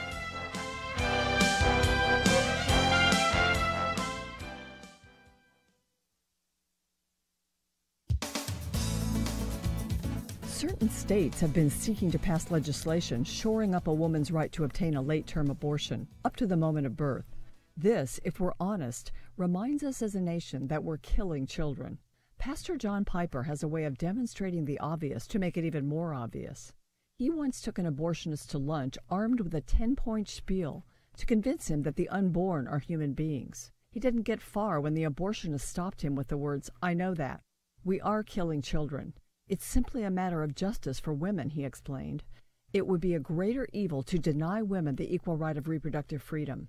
He was saying that for a woman to have the equal right with a man to be free from the consequences of her unplanned pregnancy, she must have the right to kill her child. 6 years ago, John Piper wrote at desiringgod.org about the guilt we bear as a nation because we all know they are killing children. All of us know. Abortionists know. And states know. At the time Pastor Piper posted this piece, 38 states had fetal homicide laws on the books. A couple of weeks ago, the state of New York swept away its law that treated the killing of a wanted unborn child as homicide with criminal penalties. The medical community also knows abortion kills children. A caller to our radio show described the cognitive dissonance she experiences when entering the University of California San Francisco hospital that boasts one of the nation's top neonatal facilities. Babies as young as 22 weeks from conception are saved there, and abortions are performed there on babies that same gestational age. Pastor Piper also wrote about the window we now have into the womb. We know because ultrasound shows us we are killing children. We cannot claim ignorance. We all know. For Point of View, I'm Penna Dexter.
Now, back to Point of View, your listener-supported source for truth. Might just mention that we've posted a number of articles, one on the State of the Union address, one on Who's Afraid of Socialism, which we'll get to next hour.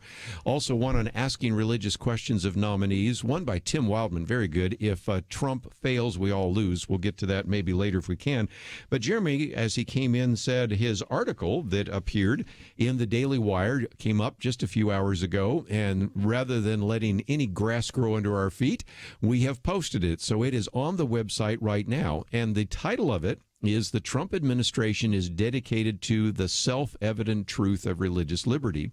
And what you do, Jeremy, and I'll let you explain more, is talk about a couple of individuals. We'll talk about Secretary of State Mike Pompeo, for example, is one individual. We can also talk about the acting Attorney General, Matthew Whitaker, who are understanding this issue of religious liberty. And if I can extend it, I'm looking at some of the individuals that you and Kelly and others know that have actually been put forward for the court. Many have made their way onto the court. And so I see some major turnaround and some very positive things happening about religious liberty. Tell us more. Yeah, and what the point of my article is just to say that this is not an administration that merely talks about religious liberty. They're actually doing something about it as well. But it's nice that they're also talking about it, right? So there are two interviews that, or one is a speech and one is an interview that unless you're really paying attention to the readouts from the various agencies, you probably miss because the mainstream media is not covering these things. But Secretary Pompeo was interviewed by a CBN reporter, and this is right after he'd been to Egypt, and he was asked about, he says, why is religious freedom so important to the Trump administration? That's the question that he's asked, and Secretary Pompeo responds, because it's at the heart of all the freedoms that every individual should have. That's a pretty clear understanding of what religious liberty actually is, and he goes on into more detail, but what are they doing in terms of more than just talk? Well, They have an ambassador at large for international religious freedom. It's Sam Brownback. He's going around the world talking about religious liberty. They've had a ministerial to advance religious freedom, the first of its kind in our nation's history last year. Plans are underway for another one here in 2019. And what does Pompeo say is the kind of the foreign policy of the United States? He says, our message is simple. It's that we stand for religious freedom every place American diplomacy is at work. And so where all the ambassadors are, where all the consulates are, where all the secretaries' staff are going, and when the president goes into his talks, key among them is that if we're going to be free, if we're going to promote freedom, it starts with making sure that people are free to be able to worship as they like or not if they choose otherwise. And that takes place over in the Department of Justice as well. He spoke at an event at the Heritage Foundation last month on Religious Freedom Day, and talked a lot about what religious liberty is actually about as well. And he went through a list of things that they've been doing. They've been getting indictments for people who are attacking houses of worship. They've invested a lot of time litigating religious land use cases. They've partnered with different places to attack zoning laws that are affecting Hindu temples and mosques and other things. Amicus briefs that are supporting religious liberty claims. They've provided guidance across executive departments, multiple indictments for hate crimes that are religiously motivated. And it goes on and on. Again, we've already talked also about the Solicitor General joining us at the Supreme Court on behalf of our case. I mean, that's quite a list of actually doing stuff. But at the very heart of it all, he's talking about RFRA, the Religious Freedom Restoration Act, on this Religious Freedom Day. And what he says, look, RFRA promotes authentic tolerance because RFRA makes a solemn promise to the people of this nation that we can find a place for them, regardless of who they are and regardless of their beliefs. RFRA affirms that good citizenship is open to every American, whether they're religious or not, and above all, it underscores the fact that government's primary task is to protect the rights of its citizens. And that's the first one that they must protect. And so the point of the piece is to say, look, yes, they're talking about it, but they're also doing something about it. But most importantly, they understand that if we're going to have freedom, if we're going to have those God-given rights, those creator-endowed rights that our Declaration of Independence talks about, we've got to start with protecting our most basic freedoms, and that is religious freedom. That is something that Pompeo says is at the heart of human dignity, and that General Whitaker talks about being something that is the primary task of the government to protect. That is a refreshing wind that is now blowing out of Washington. And you got to love the fact that they have an ambassador at large for international religious freedom, Sam Brownback. And of course, I knew him when he was a senator, then when he was governor. I've spoken in his church a couple of times. You couldn't pick a better person. And so, if nothing else, Debbie, we always say elections have consequences, and seeing who actually is the Secretary of State, who is at least at the moment the acting Attorney General, are saying things that actually were reinforcing the kinds of things that First Liberty do every day. Absolutely. And I was thinking while you were talking, Jeremy, I can't wait to read the whole article, but it's just a very stark contrast in America today, because you have President Trump, who is vilified and for all the reasons people don't like him, and he's actually doing something. And you have, by contrast, the American left moving more openly and unabashedly towards socialism, where among the core tenets in socialism, what socialist leaders in this world have done always have to do is to destroy religious freedom. They cannot have a population that is taking their values, their beliefs, that has their primary loyalty to God and to the scriptures and lives their life in accordance to that. It is why every communist leader coming to power has, murdered pastors murdered priests, destroyed churches, outlawed religion. It's still happening in China today. I just did a big segment on my show a few weeks ago about how China is just relentlessly destroying religious freedom. Communist/socialist thinking cannot tolerate the freedom of the individual. It's another great contrast between what America is and what socialist communist countries do. And it's a contrast between pursuing, as Trump's trying to say, what America is versus the very non-America, anti-American tact of pursuing socialist big government control over society. Let's, if we can, just for a minute, to get your comments as well about the fact that there have been more and more questions. And even one of your other colleagues even talked about how the Democrats are becoming more and more comfortable with asking religious questions. And the piece that I've posted here is the response from the senator in Utah, Mike Lee, to the kinds of really intrusive religious questions being asked by Democratic Senator from Hawaii, Mazie Hirono. Any thoughts about that? Well, let me set it up this way, because, yes, I've got a lot of thoughts about that. But, I was watching this morning the hearing that General Whitaker, acting Attorney General Whitaker, is at the committees, on some committee on Capitol Hill right now. Chairman Nadler is the chairman of that committee. And they had agreed for him to come there and speak, and they would do so in 5-minute increments. And Chairman Nadler is asking one of those questions that is trying to make a point with a big question mark on the end of it all, which is mainly an imperative statement with a question mark on the end of it. And his 5 minutes runs up, and General Whitaker says, Mr. Chairman, I see that your 5 minutes is up. So what are we going to do? We agree that it would be 5 minutes and we'd be done. And so I say that to say this, that I again, the four-corner offense, just running out the clock, right? Yeah. I love the fact that he such had a great line. I love the fact that he said, look, we made an agreement. You're not sticking to my side, to our side, your side of the agreement. Yeah. Let's move on here. Well, look, we've made an agreement, a social compact in this country that says that there will be no religious test offered for office. Article 6, Section 3 of the United States Constitution.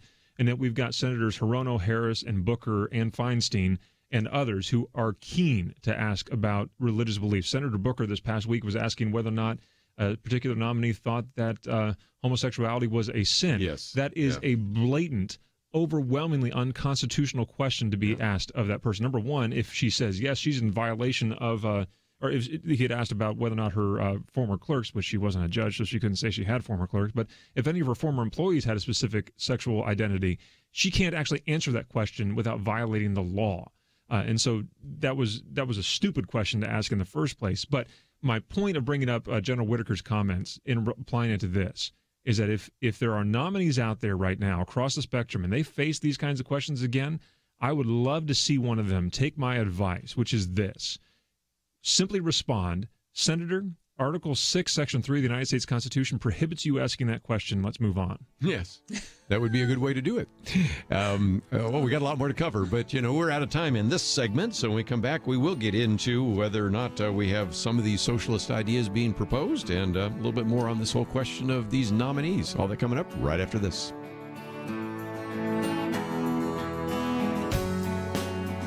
Why should you become a partner with Point of View Radio? Because for decades, this team has made a significant difference in lives and communities across the nation. Because America is dying for lack of biblical wisdom about life and culture. You should give because your gift will make possible cutting-edge information on issues that matter, information you won't hear anywhere else. Why? Because your gift will change lives, because you'll influence our culture with biblical truth, and because you can make a difference for the future. Our nation needs a truth team very badly. Support Point of View Radio today at pointofview.net. Click on Join the Truth Team and choose your level of support. Pointofview.net. Or call 800-347-5151. 800-347-5151. Or mail that first donation to Point of View, Box 30, Dallas, Texas 75221. Box 30, Dallas 75221. Point of View will continue after this.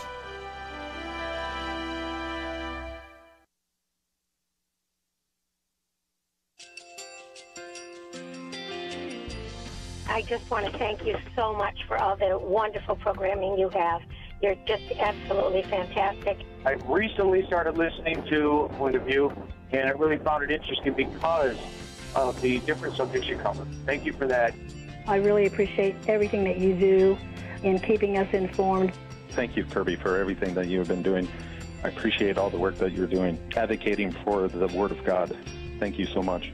Point of View, I think, is absolutely necessary because it's a Christian perspective, a biblical worldview perspective, and receive very current, up-to-date information about what is really going on, week to week in our culture, which is changing so rapidly, and yet it's morally sliding backwards. Yeah, I'm just, first of all, I thank you guys. Y'all's program is wonderful, and enjoy it every day. I learn so much every time I listen to it. Point of View Radio Talk Show.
Hi, this is Kirby Anderson. You know, each day we take on the tough issues and provide a biblical perspective to them. The topics we cover are wide-ranging. Apologetics, theology, prophecy, creation and evolution, intelligent design, marriage, family, child-rearing, the millennial generation, trends in society, politics, economics, business, religious liberty, the Constitution, public policy, foreign policy, military policy, tensions in the Middle East, abortion, homosexuality, pornography, sexual ethics, media, technology, history, and America's godly heritage. We talk about anything that affects your faith, your family, or your freedom. So don't go anywhere, because Point of View continues right now.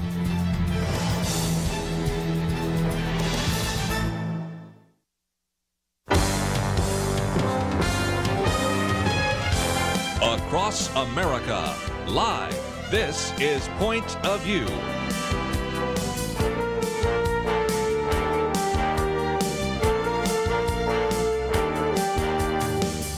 And now, Kirby Anderson.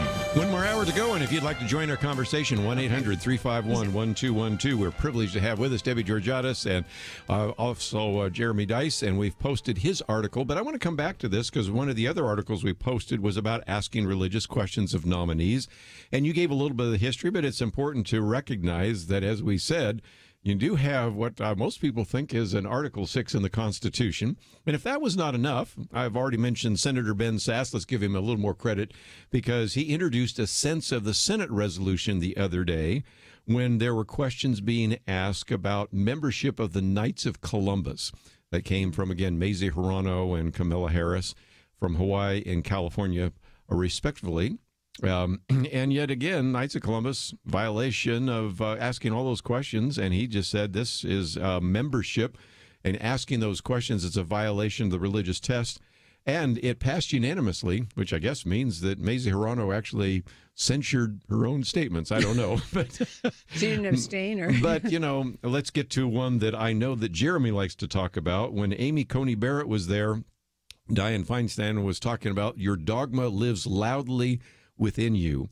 Some of this, Jeremy, just seems to me to be a violation of Article 6. Can you help us out here? I don't know how else it couldn't be. And you've got an article posted in the Daily Caller on the website, I think, today, in which Mike Lee goes to great lengths to take Senator Hirono to task on this. And I mean, let's just face it, he wins the day on this argument very easily. But what he said in the comments, he says, and I'm quoting now from the article, "You can't openly, publicly question a nominee about that nominee's religious beliefs, about what he or she believes to be sinful conduct, without subjecting that nominee to ridicule and simultaneously demeaning some of the fundamental tenets of our constitutional republic."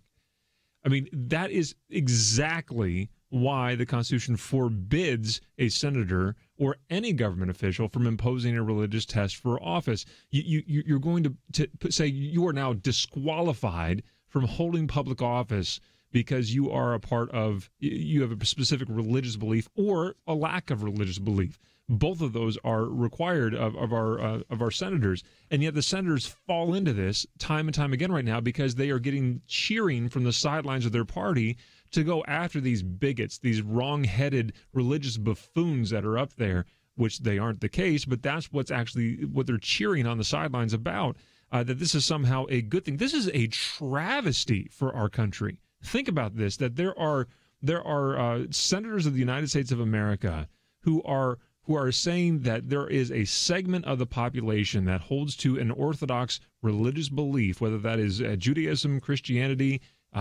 Islam, that one of the Hebraic faiths, one of the Abrahamic faiths that hold to a moral persuasion on human sexuality, that are now disqualified from sitting on the bench, serving in government, or serving as an executive nominee of any kind. Think about that. One of the articles we posted by your colleague, Lathan Watts, is, again, how the Democrats have become too comfortable with asking religious tests. And that one appeared January 15th. So if you would like to read, I think he had a very good article. And the one we have here about Mike Lee is a very good article. But help us out a little bit, Debbie, because this is, again, one of those times in which you see, to use Lathan Watts' argument, Democratic senators more and more being more and more comfortable asking these religious questions of these nominees, and I don't think they're going to end anytime soon. I don't either, and I think that the questions are being asked in many cases because of the stridency of the LGBTQ activists. It is beyond just saying we demand our right to, as adults, to choose our marriage, choose who we want to be married to. There is a stridency, an advocacy, a bullying that is very similar to the people filing lawsuits about a cross they see that offends them.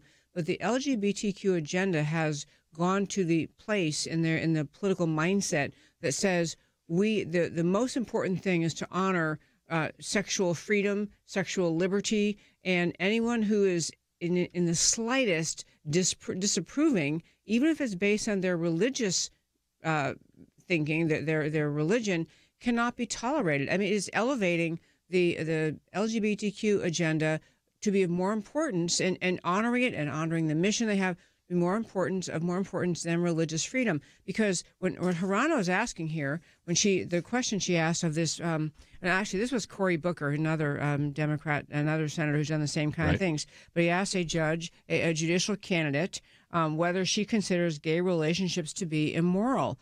He's saying that you're not allowed to have a religious opinion that is even slightly disapproving the LGBTQ agenda. You can't even think it. So that he's making of more importance what someone serving as a judge would think about in protecting the LGBTQ mission and agenda than whether they get to have a personal opinion about their religious freedom. He doesn't think this is a constitutional problem. He thinks he's standing for the most important right out there today, or among the top rights, which is the LGBTQ, anything goes sexual agenda. Right, and he's saying, I have a moral belief about this, implicitly, that is different from your moral belief, but yours is not allowed in this public square. That's the problem. Yeah. We can all have the moral beliefs. We can all disagree with one another's moral beliefs, but we're not permitted to say yours is, we're not permitted to have senators say, you're going to be disqualified from office because you don't ascribe to my specific moral belief. That's the wrong-headed approach of the religious test for office, is why the Constitution forbids it. And more than that, what Senator Lee said here, don't miss this, is he said that what that will lead to is subjecting the nominee to ridicule and demeaning some of the fundamental tenets of our constitutional. Look, in other words, it's going to cause people to make fun of them, that they're rubes, that they're bigots, that they're worse. They're going to get death threats. They're going to get vandalism, that sort of thing. And do we have precedent for this? Absolutely. Yes, yeah. We represent Aaron and Melissa Klein out in Oregon. We've talked about this case before. They declined to create a wedding cake for a same-sex wedding ceremony, even though same-sex marriage was not even lawful in the state of Oregon at the time. And then once that came out to light, that the Attorney General had gone after them, they received death threats. They've got online comments in which people are saying it would be my right to come in, break in through the back door of your bakery and shoot you in the head. I hope your kids get cancer and die. This is the kind of thing that happens when, if you want to borrow the term, when Senator Booker outs someone as a religious candidate for office, it sets loose the dogs on these people that will hound them until their dying day. If you need any more evidence for that, go see Justice Kavanaugh. I guarantee you his marshals are still standing outside of his door, given the pain and suffering his family's had to suffer through during his nomination and confirmation. And the quickest point I'll hit, that was brilliant. And the quickest point I'll add to that is there is such a duplicity on the American left, including this particular issue, where instead of acknowledging, instead of Hirano acknowledging that she is subjecting this to a religious test, she will not say, because she didn't say something directly like, does your Christian faith, or what, where do you go to church? Since she didn't ask something that direct, I guess all her language was, she says, we're not in the business of censoring each other's questions. There's no religious test on this committee. So she's saying, I can ask these questions that are obviously centered on what your faith is teaching you. I can do that, but long as I didn't specifically say what church you go to or where did then I'm not violating the religious testing, and you can't shut me up. Deceptive, dishonest. We'll take a break. We have a lot more to cover, as you can tell, right after this.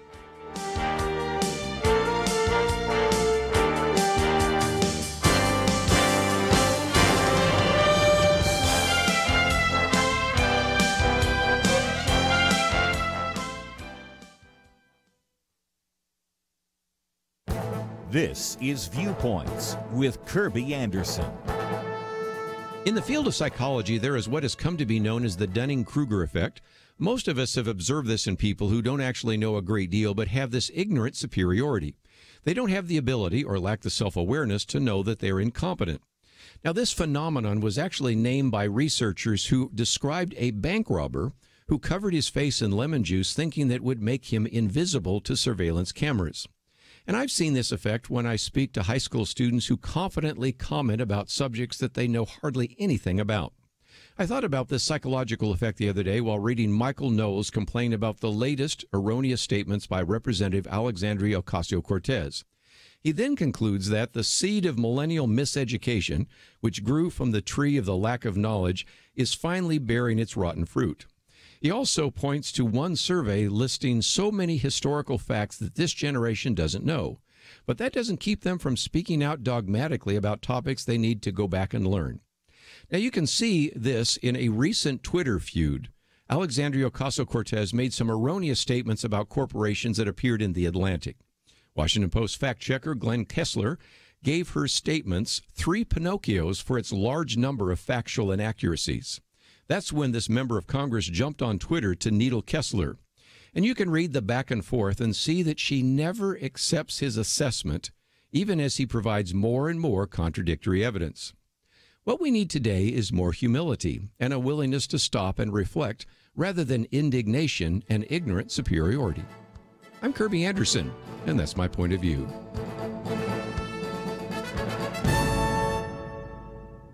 Take Kirby and the Point of View team with you on the go with the Point of View app. Search for Point of View Radio at the Apple or Google Play stores.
You're listening to Point of View, your listener-supported source for truth. Back once again, if you'd like to join our conversation, 1-800-351-1212. David Georgiadis and Jeremy Dice with us. One of the articles we've posted, Who's Afraid of Socialism? Now, this was put together by our friends at the Wall Street Journal, and the point they're making is that Donald Trump, of course, rattled everybody's cage by saying we're not going to be a socialist nation.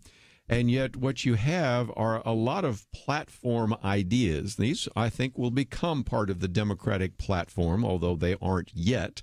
But Debbie, you and I have talked about before that what was in the past sort of an outlier, a view that was held by Bernie Sanders that now has become mainstream. And the first one they use is Medicare. Last time I think we had Dr. Merrill Matthews in here. He pointed out that every year, just about, Bernie Sanders would introduce this idea of a single-payer plan. And up until about 2 years ago, he was the only guy standing there. Last time when he introduced this idea of Medicare for All, which has kind of been renamed for single-payer plan, there were 17 Democratic senators there.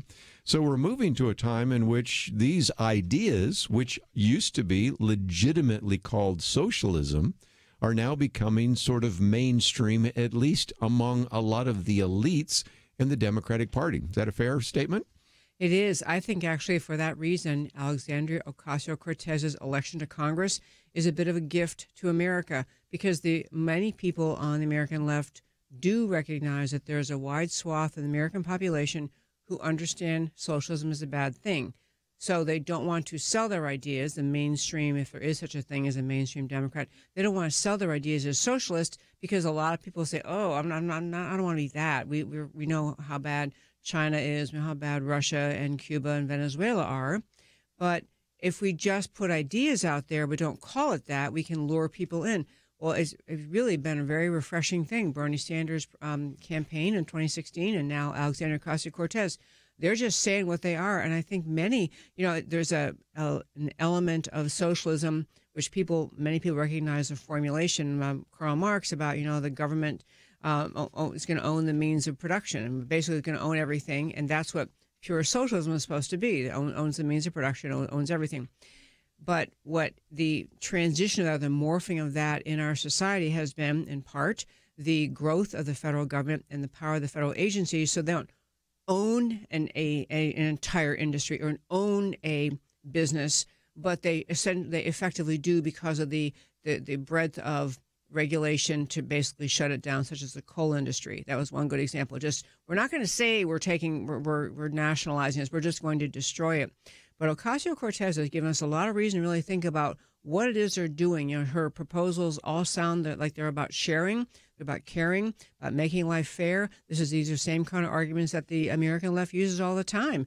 We're just trying to make things fair. We're trying to fix unfairness. Give us all your money. But it's a great time to have her spouting this while Venezuela is in just heartbreaking ruin. I mean, people are starving. They are trying to get rid of this government, and you can see how the socialist mindset sets in. Maduro's not letting go. I mean, he's working out with his troops. He's going to be part of defending his country.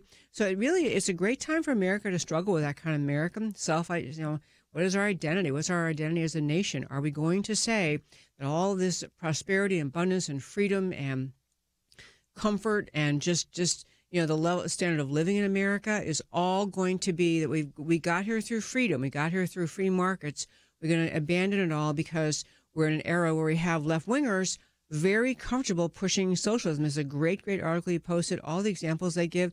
And the other quick term that's being used a lot is this idea of cultural Marxism, which I noticed there was a big conference in London recently talking about this idea that, okay, so we know we can't call it Marxism or socialism because people won't like it. But if what we're really saying is the government gets to control every single aspect of your life, taking control of just many arenas of public life. We're not switching to a socialist system exactly, but we're doing the same thing. We're deciding that we run the culture, and to have that awareness grow that you look back to what America was. It was founded. It was the idea of respecting, as the Declaration recites, that we all have rights from God simply because we were born. Life, liberty, pursuit of happiness, all the rights spelled out there. They're rights from God, and the Judeo-Christian idea of that what those rights are. That's what our country is. And the left is proposing a very radical shift. And I love that it's being now exposed that even though the left in this country has not been overtly or by name socialist, it's what they're pushing. Ocasio-Cortez is pushing the envelope on it, but she's really not she's not so far different really from many of what are considered more mainstream Democrats. Well, and one of the things, Jeremy, we found out this week is the Green New Deal is a lot more than just about whether or not we're going to eventually get to 100% non-carbon or carbon neutral society. We find all sorts of other things will surface there as well, haven't we? Yeah, I mean, look, it's going to make my job difficult because I'm going to have to ride a hypersonic train or hyper speed train, whatever they are. And not ride a plane anymore anyway. I can't drive anywhere because the cars won't be permitted to go any more than 250 miles on a single charge. And then, of course, there's all the cow toots that they're going to be measuring out there. I was told I wasn't actually allowed to use the word that was in the actual Green Deal proposal here. Well, 4-letter words, so we'll leave it there. Yeah, so these cows are going to be producing gases apparently that are too much. Certainly not as much gas as the men and women in the Congress are producing, trying to bloviate about this. It seems like to me, but there's a really important article, and Debbie makes some excellent points that the editorial board of the Wall Street Journal made earlier this week too, called "Who's Afraid of Socialism," and it goes through all those points. Look, this is what it's talking about here, right? We're talking about Medicare for all, the Green New Deal. We're talking about all these different things: guaranteed job for everybody by the government. A new system of corporate control, higher taxes that are enormously higher than normal. But it ends with a very important point, and I think gets to what you were saying, Debbie, a moment ago. Some readers might think it says, this is all so extreme, it could never happen. But presidential candidates don't propose ideas they think will hurt them politically. Right. If we're not careful, I mean, look, that actually makes President Trump's statement in the State of the Union this week that we will never have socialism less of an idealistic, we're never going to have it, and more of a, I'm ready to fight you on it. We're not going to have this. I couldn't agree more. And you know, one thing on the Green New Deal thing, Alexandria Ocasio-Cortez, you know, she finished college, or she's 29 or something, so she finished college 7 years ago. She's been educated in this country at a time when the global climate change argument was being pushed starting in elementary school, junior high school, college. The entire idea of this global climate change, the world is going to be in because we have too much CO2. That's a massive, massive immediate emergency, and any steps, any sacrifice is worth it to save the planet. And I mean, it's an absurd, I mean, so many levels, and we've talked about it many times, we don't have to go off on it today, but an absurd picture of the alleged threat that climate change poses. But part of why all of us have a little bit of stake in what she's doing is because we have not been in this country strong enough. There have been the push to accept climate change, to have the climate change agenda be woven into every federal agency, woven into federal law in many ways, woven into the curriculum at public high schools, woven into the college curriculum, and not just public schools, but even the private colleges. There are articles talking about you can barely get a grant for anything without paying homage to the global climate change thing. So she actually believes this stuff. Yeah. She actually thinks she's speaking from a position of truth, that we have 10 years to save the planet. We're all going to die because there hasn't been enough pushback. Again, we were talking a moment ago about, you know, the power of derision and mocking. And so people go, oh, I don't want to be the one that said I believe this or I believe this. So we're now in a place where a person got elected to Congress who is informed by and believes in this craziness that the world's going to end in 10 years unless we cut all CO2 out. And we all walk everywhere, and there's no more airplanes and no more cows who pass gas. And I mean, what she put out was so absurd and laughable. But what's painful is she believes it. It's really a call to action for people to begin to push back, and just the utter absence of any notion of a creator behind existence on Earth. That instead of just being a planet full of, you know, gases and forces and various forms of life, that there's actually a creator molding and shaping and protecting our existence. And not only does she believe it, there are many others within her party that agree with it as well. And that's what makes that so important for us to consider here right now, is that, look, this is far from far off at this crazy wild-eyed thing that Alexandria Ocasio-Cortez is proposing. It is that, but it's more than that. This is becoming the mainstream of the Democratic Party right now, of the left in America. It is no longer a far left socialist idea.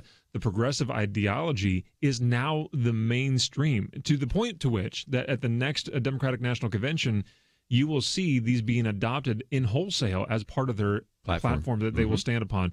Gone are the days of the blue-collar, blue dog Democrats that are more aligned with the center of America. That is the far left right now that is controlling that party, and it is a long way for it to come back. The environmental movement is the current home of radical leftist Marxism. That's what this bill is. We'll take a break and continue our conversation right after this. Question: do you have a health insurance plan you are not happy with? Well, Bethany and Jason thought they were stuck. Their plan just kept getting more expensive, and Bethany's favorite doctor didn't even take that plan anymore. And then some friends at church told them about MediShare. With our previous insurance, we were paying $1,200 a month. With MediShare, we now pay around $600 a month. Yes, they're paying $600 less per month, and that's a pretty typical savings with MediShare. And they actually like MediShare more. I was able to go back to my original doctor that I absolutely loved, and it's just been an absolutely beautiful thing being a part of MediShare. Yeah, so they pay a lot less and they like it more. No wonder MediShare is growing so fast. Find out more. They're super easy to talk to. All you have to do is call 855-90-BIBLE. That's 855-90-BIBLE. 855-90-BIBLE. It takes a team to win. Be part of Point of View's Truth Team and bring truth and healing to America. Go to pointofview.net/team, pointofview.net/team, and 800-347-5151. Point of View will continue after this.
You are listening to Point of View.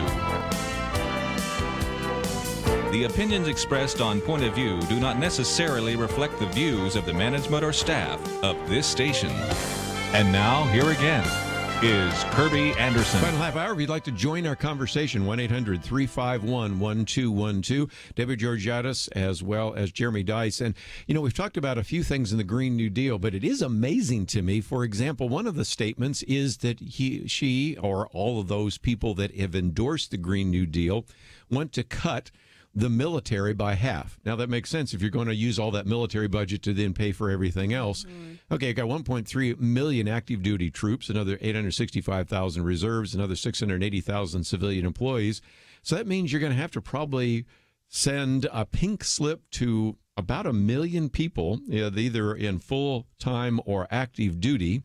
And I don't know, I might be missing something, Debbie, but withdrawing troops from South Korea and Middle East, does that sound like a good idea?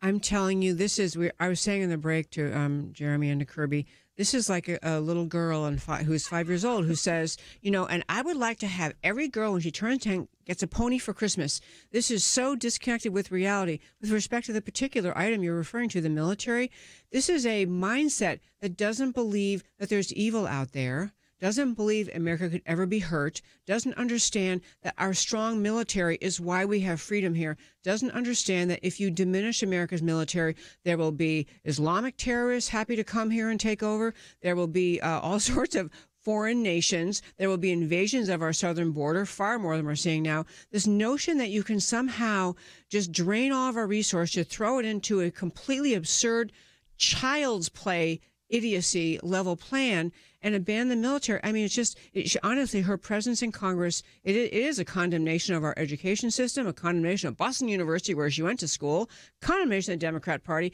and really condemnation of our whole country's, it is profoundly unserious. And yet she doesn't know that. She thinks that this idea, you can cut the military in half and America will be perfectly safe because there could not be any bad people out there who might hurt us. Well, if one of the other, there's almost nothing else to say other than the fact that my commentary today is about the so-called Dunning-Kruger effect. And if you haven't seen my commentary, of course, we got a picture of her there, but it's more than just her. It's a whole generation, because the Dunning-Kruger effect was developed by these two psychologists that began to notice that some people, when they don't know a lot, they actually tend to be very arrogant and superior. Even though they're ignorant, they're arrogant and superior. And the first person they studied was an individual that thought, when I use lemon juice and write a message, it disappears, and so this is like invisible ink. So he covered his face in lemon juice and then went and robbed a bank, thinking that then the various cameras would not be able to see him. That's a true story. That is an absolute true story. Did he do it immediately after shaving? Because that doesn't feel good, that'd does be it? a larger scream than Home Alone. I mean, that would have been painful. But the point they're making is, and we've all run into those, if you want to follow me on the college campuses, and even when I sometimes would be in high school campuses speaking, you sometimes, of course, nothing is smarter than a high school senior, and they don't know that much, and they think they know the great deal. And, of course, it's not just on what they know. If you've ever watched America's Got Talent, ever watched American Idol, some of these people literally don't know that they don't have talent. They don't really know that they can't sing. And that's kind of the problem of the educational system. If you haven't been well educated and don't understand there's nuance and not everything's black or white, you go out there and you make some of these arrogant statements and you don't even know that people are rolling their eyes. Sad reality is so many people don't know that those are bad statements. We are kind of where we are today. Is that fair? It is. And I say the economic ignorance is a whole field we haven't even touched on today. But, the idea of not recognizing that it is freedom, free markets, entrepreneurship, the self-reliant spirit that built America's prosperity, the belief in the individual of personal responsibility, you care for yourself and your family, not recognizing that that's what made America what it is, and thinking you'd somehow have the same America if we all had a bunch of communes or we all had government control over everything in our lives. In this economic ignorance, it is really not accidental. I mean, there has been a push in the leftist notion in America, starting back, honestly, in the teens, like the 1900 teens, leftist mindset from Russia people in America trying to get the left-wing agenda to be embraced in the school system that just robs us of our appreciation and love of liberty, giving as expressed in the free market system. And so we have college campuses filled with political science departments that have socialists running them. I mean, you have the socialist mindset taught as the higher moral virtue. So kids coming from good homes and parents taught them about, work hard, get ahead, do your job, are now taught go to college, and socialism is the future, and capitalism is a mean, terrible system. You end up with Alexandria Ocasio-Cortez. Again, you've probably seen my book on Christians and economics, but my publisher now has put it into Spanish. So there's my Spanish edition of that, because they actually said that the problem in Latin America which is where this is being used, although it's also being used here in the United States for Spanish-speaking people, is we at least take for granted all sorts of people that do teach us about economics. You think about Christian financial concepts and Larry Burkett and James Paris and all the people we've had, but, they don't have those individuals. And so in some respects, you recognize, and even the publisher now is starting to say, we need to just get some basic economic issues out there because, of course, look at the socialist experiment in Venezuela right now, for example. That's one of those places where obviously they aren't thinking about what actually grows an economy and what creates jobs. All right, so Mom and Dad, what do we do about this, right? You're listening to this show, so you've got a good start. You understand the problem. We can diagnose it for you, and hopefully you're like I was. My mom was playing this for me in the back of my the van while we were waiting in the schoolhouse a lot for my sister to get done with her myriad after-school projects and practices. And so I was learning right there next to my mom because she was talking about what Kirby Anderson and Penna Dexter and all the rest, Marlon Maddox and the rest were talking about that day. And as I was asking questions and she was answering them, are you doing that, Mom and Dad? I mean, this is where it comes down to. If we're going to have a brighter future, it's not going to be because the schools have suddenly wised up and decided to teach capitalism again and the greatness of our country and our heritage as a country, including our religious heritage as a country. That's going to fall on you, Mom and Dad. You're going to have to go around the kitchen table and talk about these things with your kids. You're going to have to play clips from the State of the Union address. You're going to have to play clips from CNN and say, no, you see it, what happened here, that was actually a worldview statement that is against our worldview. Let me explain to you more.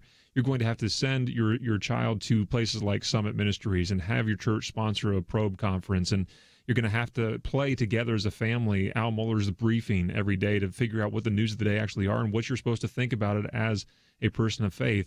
In other words, this falls upon you. And as my dad loves to say, parenting, it ain't for sissies. This is hard. This is difficult. He's got 4 boys. He can relate. This is difficult stuff. And yet, Mom and Dad, this is what you and I are called to do, to teach our children, to train them for the next generation so that they will not only be a part of the next generation, they will lead the next generation because they have learned along the way at your dinner table how to think. And that's where it starts. That's what must be done if we're going to have any bright future in this country.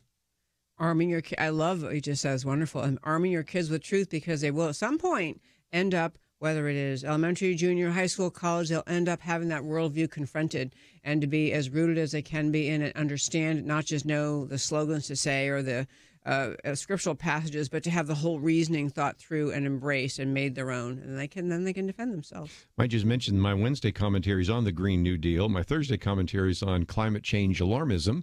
But let's take a call. I haven't been very good about taking calls today. And we'll go to Colorado, KPCL. And Craig, you have the floor. What would you like to add? Hey, Kirby, just wanted to say God bless you and your guests. Thank you for what you all are doing.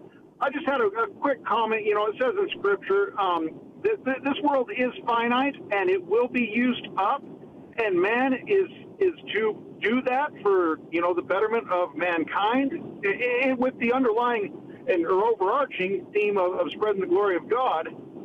This world is very finite, and it's not going to live forever, and that people want to put their faith in the world's going to live forever, and that's why we have to save it. It's just not true, and to go back to the Bible and have a scriptural base on that, there's going to come an end, and there's going to come a judgment, and this world will be destroyed at the end of it. So let's love one another and try to spread the good news of our Lord Jesus Christ and use the resources that have been given us to do so. And again, we're supposed to be good stewards, and there will be a new heaven and a new earth, and we can get into all the eschatology and things of that nature. But again, wise Craig's stewards. doing exactly what we just talked about, right? He's applying his worldview to the situation around him and recognizing, wait a minute. There's this thing called the law of entropy in which the world is continually winding down. Why are we trying to wind it back up? We're fighting against the laws of nature and of nature's God, for that matter. And so what are we doing if in fact the world is going to be used up, it's going to be finite, it's going to be run down over periods of time? Well, let's see if we can't slow that run down by being good stewards of the things we've been given. But let's not abandon the beautiful gifts that we have been given in this creation. Let's utilize them for the glory of God and his kingdom and his purposes. Let's certainly not abuse this planet. It's what we've been given to steward well. But ultimately, let's keep in perspective this eternal sense that this is going to be a finite thing, and ultimately it will all be dust again. Yeah, very good. Let's take a break. We have one more segment, and we've done our best to shoehorn as much as we can, but we have a couple other things we can talk about, and we'll do so right after this.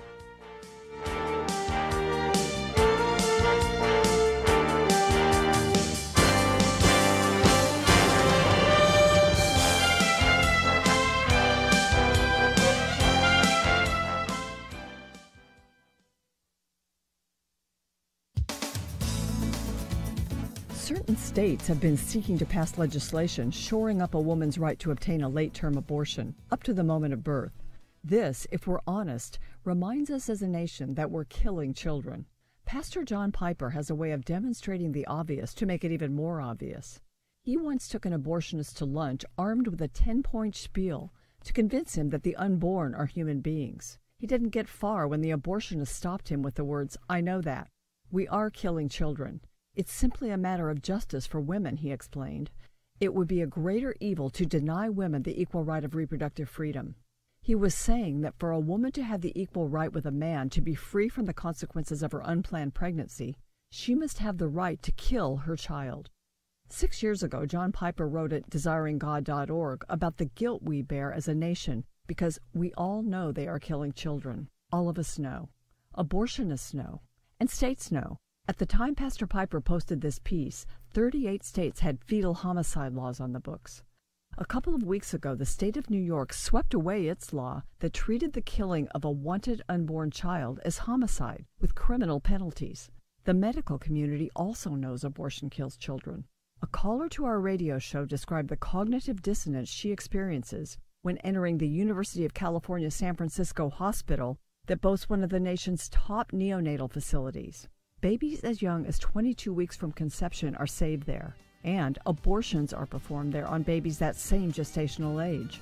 Pastor Piper also wrote about the window we now have into the womb. We know because ultrasound shows us we are killing children. We cannot claim ignorance. We all know. For Point of View, I'm Penna Dexter.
Now, back to Point of View, your listener-supported source for truth. Back for a few more minutes. Let me just mention we have, of course, Debbie Georgiadis and Jeremy Dice here, and we'll be talking about, again, how you can find out some of the things happening at First Liberty. But one of the articles that I did post here, and it's, I think, the fourth article, is by our friend Tim Wildman, American Family Association. If Trump fails, we all lose. Now, there's a couple of points, one of which is he sees that some people would say, why did you support, as the president of the American Family Association, somebody, who's, to put it mildly, has a fair amount of baggage? And he explains, just as Debbie was, not exactly my first choice, not my second, third, fourth. Some people said he was 17 out of 17 choices. So, but it is interesting. And of course, he said, I wrestled with all of that. But I thought it was really striking to recognize that when he says people are criticizing the president, essentially, they're criticizing us, and that by us, I mean Christians. And he gives some examples there that I thought was kind of interesting, because we run into situations now where if your name is Mike Pence, or your name is Mrs. Pence, or you have a Christian view, or as we talked about earlier, you maybe actually are asked if you believe that homosexuality is immoral. From the liberal point of view, you have a target on your chest. You cannot say anything. You are not allowed to be part of the public discussion. And so we recognize that right now there is a real attempt to try to marginalize not just the President of the United States, but anybody who's a person of faith. Yeah, I thought this article you put up that was by Tom Wildman, he made a good capturing of what the Democrat Party of yesteryear, he's saying essentially the Democrat Party of yesteryear, made of patriotic Americans who just had policy differences with the Republican Party, is gone forever. And he goes on to say essentially the American left, I don't mean to be partisan because it's just leftist thinking, left-wing thinking, but they have spent the last 4 decades or so evolving into a party that now works against almost everything our country was built upon: the Bible, the Constitution, the family, the free enterprise system. If you want, I mean, those are 4 great points that are just, they're their antithesis of what the mission of the Democrat Party is. They work to undermine the place of the Bible, the Constitution, the family, the free enterprise system. He just says, hey, you know, a lot of us got behind Trump not because we thought he was a perfect man, but, and as I was kind of saying earlier, he intuitively knows those things are good and right. He's not a constitutional scholar, he's not a Bible scholar, but he is a guy who says, you know, there's just something really wrong with what's happening, and this guy seems to be willing to stand up for them, and he does. He has in his presidency, really more than even the most recent Republican presidents. Yeah, and you mentioned the left. I make a distinction because of what Dennis Prager said on this program between liberals and the left. Because, you know, your typical liberal view, we've had Alan Dershowitz on a couple of times here, would be, I may disagree with you, but I will defend your right to speak that. Is that what the left says? No. I mean, liberals and conservatives would say, you know, you have a right to say that. Left say, no, you don't have a right to say that. Even though there would be liberals that say, well, I believe in the free enterprise system. At the same time, I want to have some controls. But the left says, no, that's just evil. There are people that think of probably one of the great liberal icons of the 20th century, Franklin Delano Roosevelt, that talked about the fact that we need to defend America, American values, and Western civilization. Can you imagine a leftist saying that? I can still imagine some liberals saying that. So when we talk about the left, we're talking about almost a subcategory of individuals that have become so radical, and yet they're the ones seem to be dominating the Democrat Party right now. Exactly my point. And I can tell that Jeremy wants to jump in, but I will say it is exactly what the problem is because what used to be well recognized as radical, it is just anti-American in the sense of being anti-core foundational ideas about America, the importance of the Constitution and the rights it guarantees, and the importance, the primacy of the family, traditional family unit, the primacy and importance of free enterprise. Those things are the enemy of the anti-American left. The anti-American left works to destroy them, and that is the mindset. That leftist mindset has taken control of today's Democrat Party. It doesn't mean your grandmother who's always voted Democrat because she wants to stand for little guy, whatever. Not your grandmother, not people like that, but the people who lead the Democrat Party, who set the agenda, who set the policies, who pursue the legislation. They are determinedly antagonistic to what America is. And that's where we stand. That's why people say, hey, Trump, he's a fighter. He's not perfect. You know, don't love everything he's ever done, but he's a fighter for what America is. Yeah, that's right. Look, I spent 13 years of my life in the great state of West Virginia. And it was during that time where the state turned over for the first time in several generations from a Democrat-controlled legislature to a Republican-controlled legislature. And the lessons that I took from that are many, but among them is reality that the people didn't change at all. The people that were in the state of West Virginia, 1.8 million people or so that are in that state, they were the same before and they were the same after. They have some of the most intensely hardworking, fiercely loyal individuals on the face of the planet in that state, incredibly kind people in the state of West Virginia, in very much the epitome of the blue-collar worker that is out there, or at least that stereotype that is out there, would literally give you the shirt off their backs as they go down in the coal mine to dig out the coal that funds your, charges your battery on your cell phone. And they do it with joy in their hearts because they're really good at it and they love doing so. Same people, different leaders. What happened? Well, the people didn't change. Their leadership did. They went from a period of being the old school blue collar, blue dog Democrat, the ones that believed in Sam Nunn and people like that, right? Yeah. The people that believed in kind of the social conservative values that, as they're so called here. They believed in life. They believed in marriage between a man and a woman, and so on and so forth. They had their flaws here and there. I grant you, we all do. But when the party said, no, we're going to go over here and say that children should be allowed to be murdered in the womb, that they should be allowed to have men and men get married, and whatever it might be, and go on down the list of the liberal causes, the people said, no, I think we're done with that. And they moved further to the right. And so what is going on in our country today, I still contend, is not so much, yes, politics is downstream from culture, but our culture there are remnants of it still alive and available. And the culture can change and will change as mom and dad sit down and have these discussions with their kids and teach them what America is and should be and what their role in the future of it should be as well. And so I don't despair. I don't like where we're at, and I don't disagree with a word that Debbie has said. She's exactly right that this is no longer the outside of the party looking into the party. It is the party itself right now of the left. It is no longer a faction of the party. It is the mainstream of the left party in our country. And frankly, the Republican Party has been pulled further to its left as a result. And that is a problem where I appreciate the president is him pushing back against that, kicking those goads and saying, no, we're going to go back over here. This is a conservative country. You know what, socialist? We're not going to do that. We're opposite of that. Life, we're for that. These are important concepts for the titular head of the Republican Party to be saying right now, to pull his party back to the right. I was going to say two quick things on Trump. One is that he didn't in the State of the Union or often in speeches, he rarely talks about Republicans versus Democrats. He just talks about America. And that's what he did in the State of the Union too. And it makes people remember that our history, our place in history, our place in the world today as a standard bearer for liberty.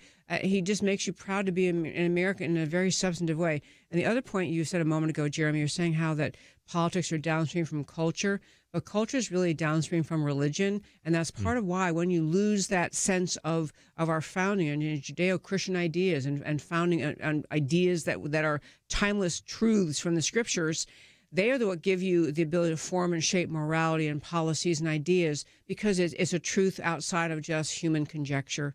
And that's really what I think Trump may not grasp that in all those terms, but that's what he's trying to do.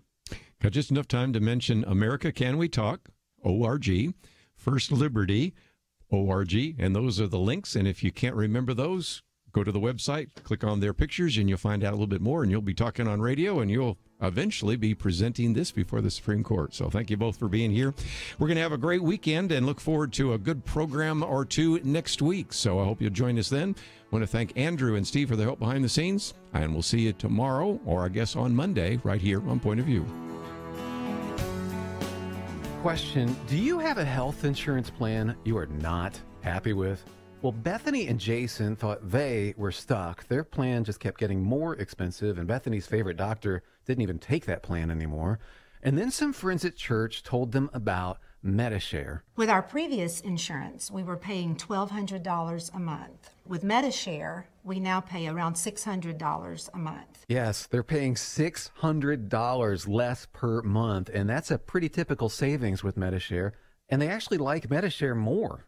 I was able to go back to my original doctor that I absolutely loved, and it's just been an absolutely beautiful thing being a part of MediShare. Yeah, so they pay a lot less and they like it more. No wonder MediShare is growing so fast. Find out more. They're super easy to talk to. All you have to do is call 855-90-BIBLE. That's 855-90-BIBLE. 855-90-BIBLE. It takes a team to win. Be part of Point of View's Truth Team and bring truth and healing to America. Go to pointofview.net/team, pointofview.net/team, and 800-347-5151. Point of View is produced by Point of View Ministries.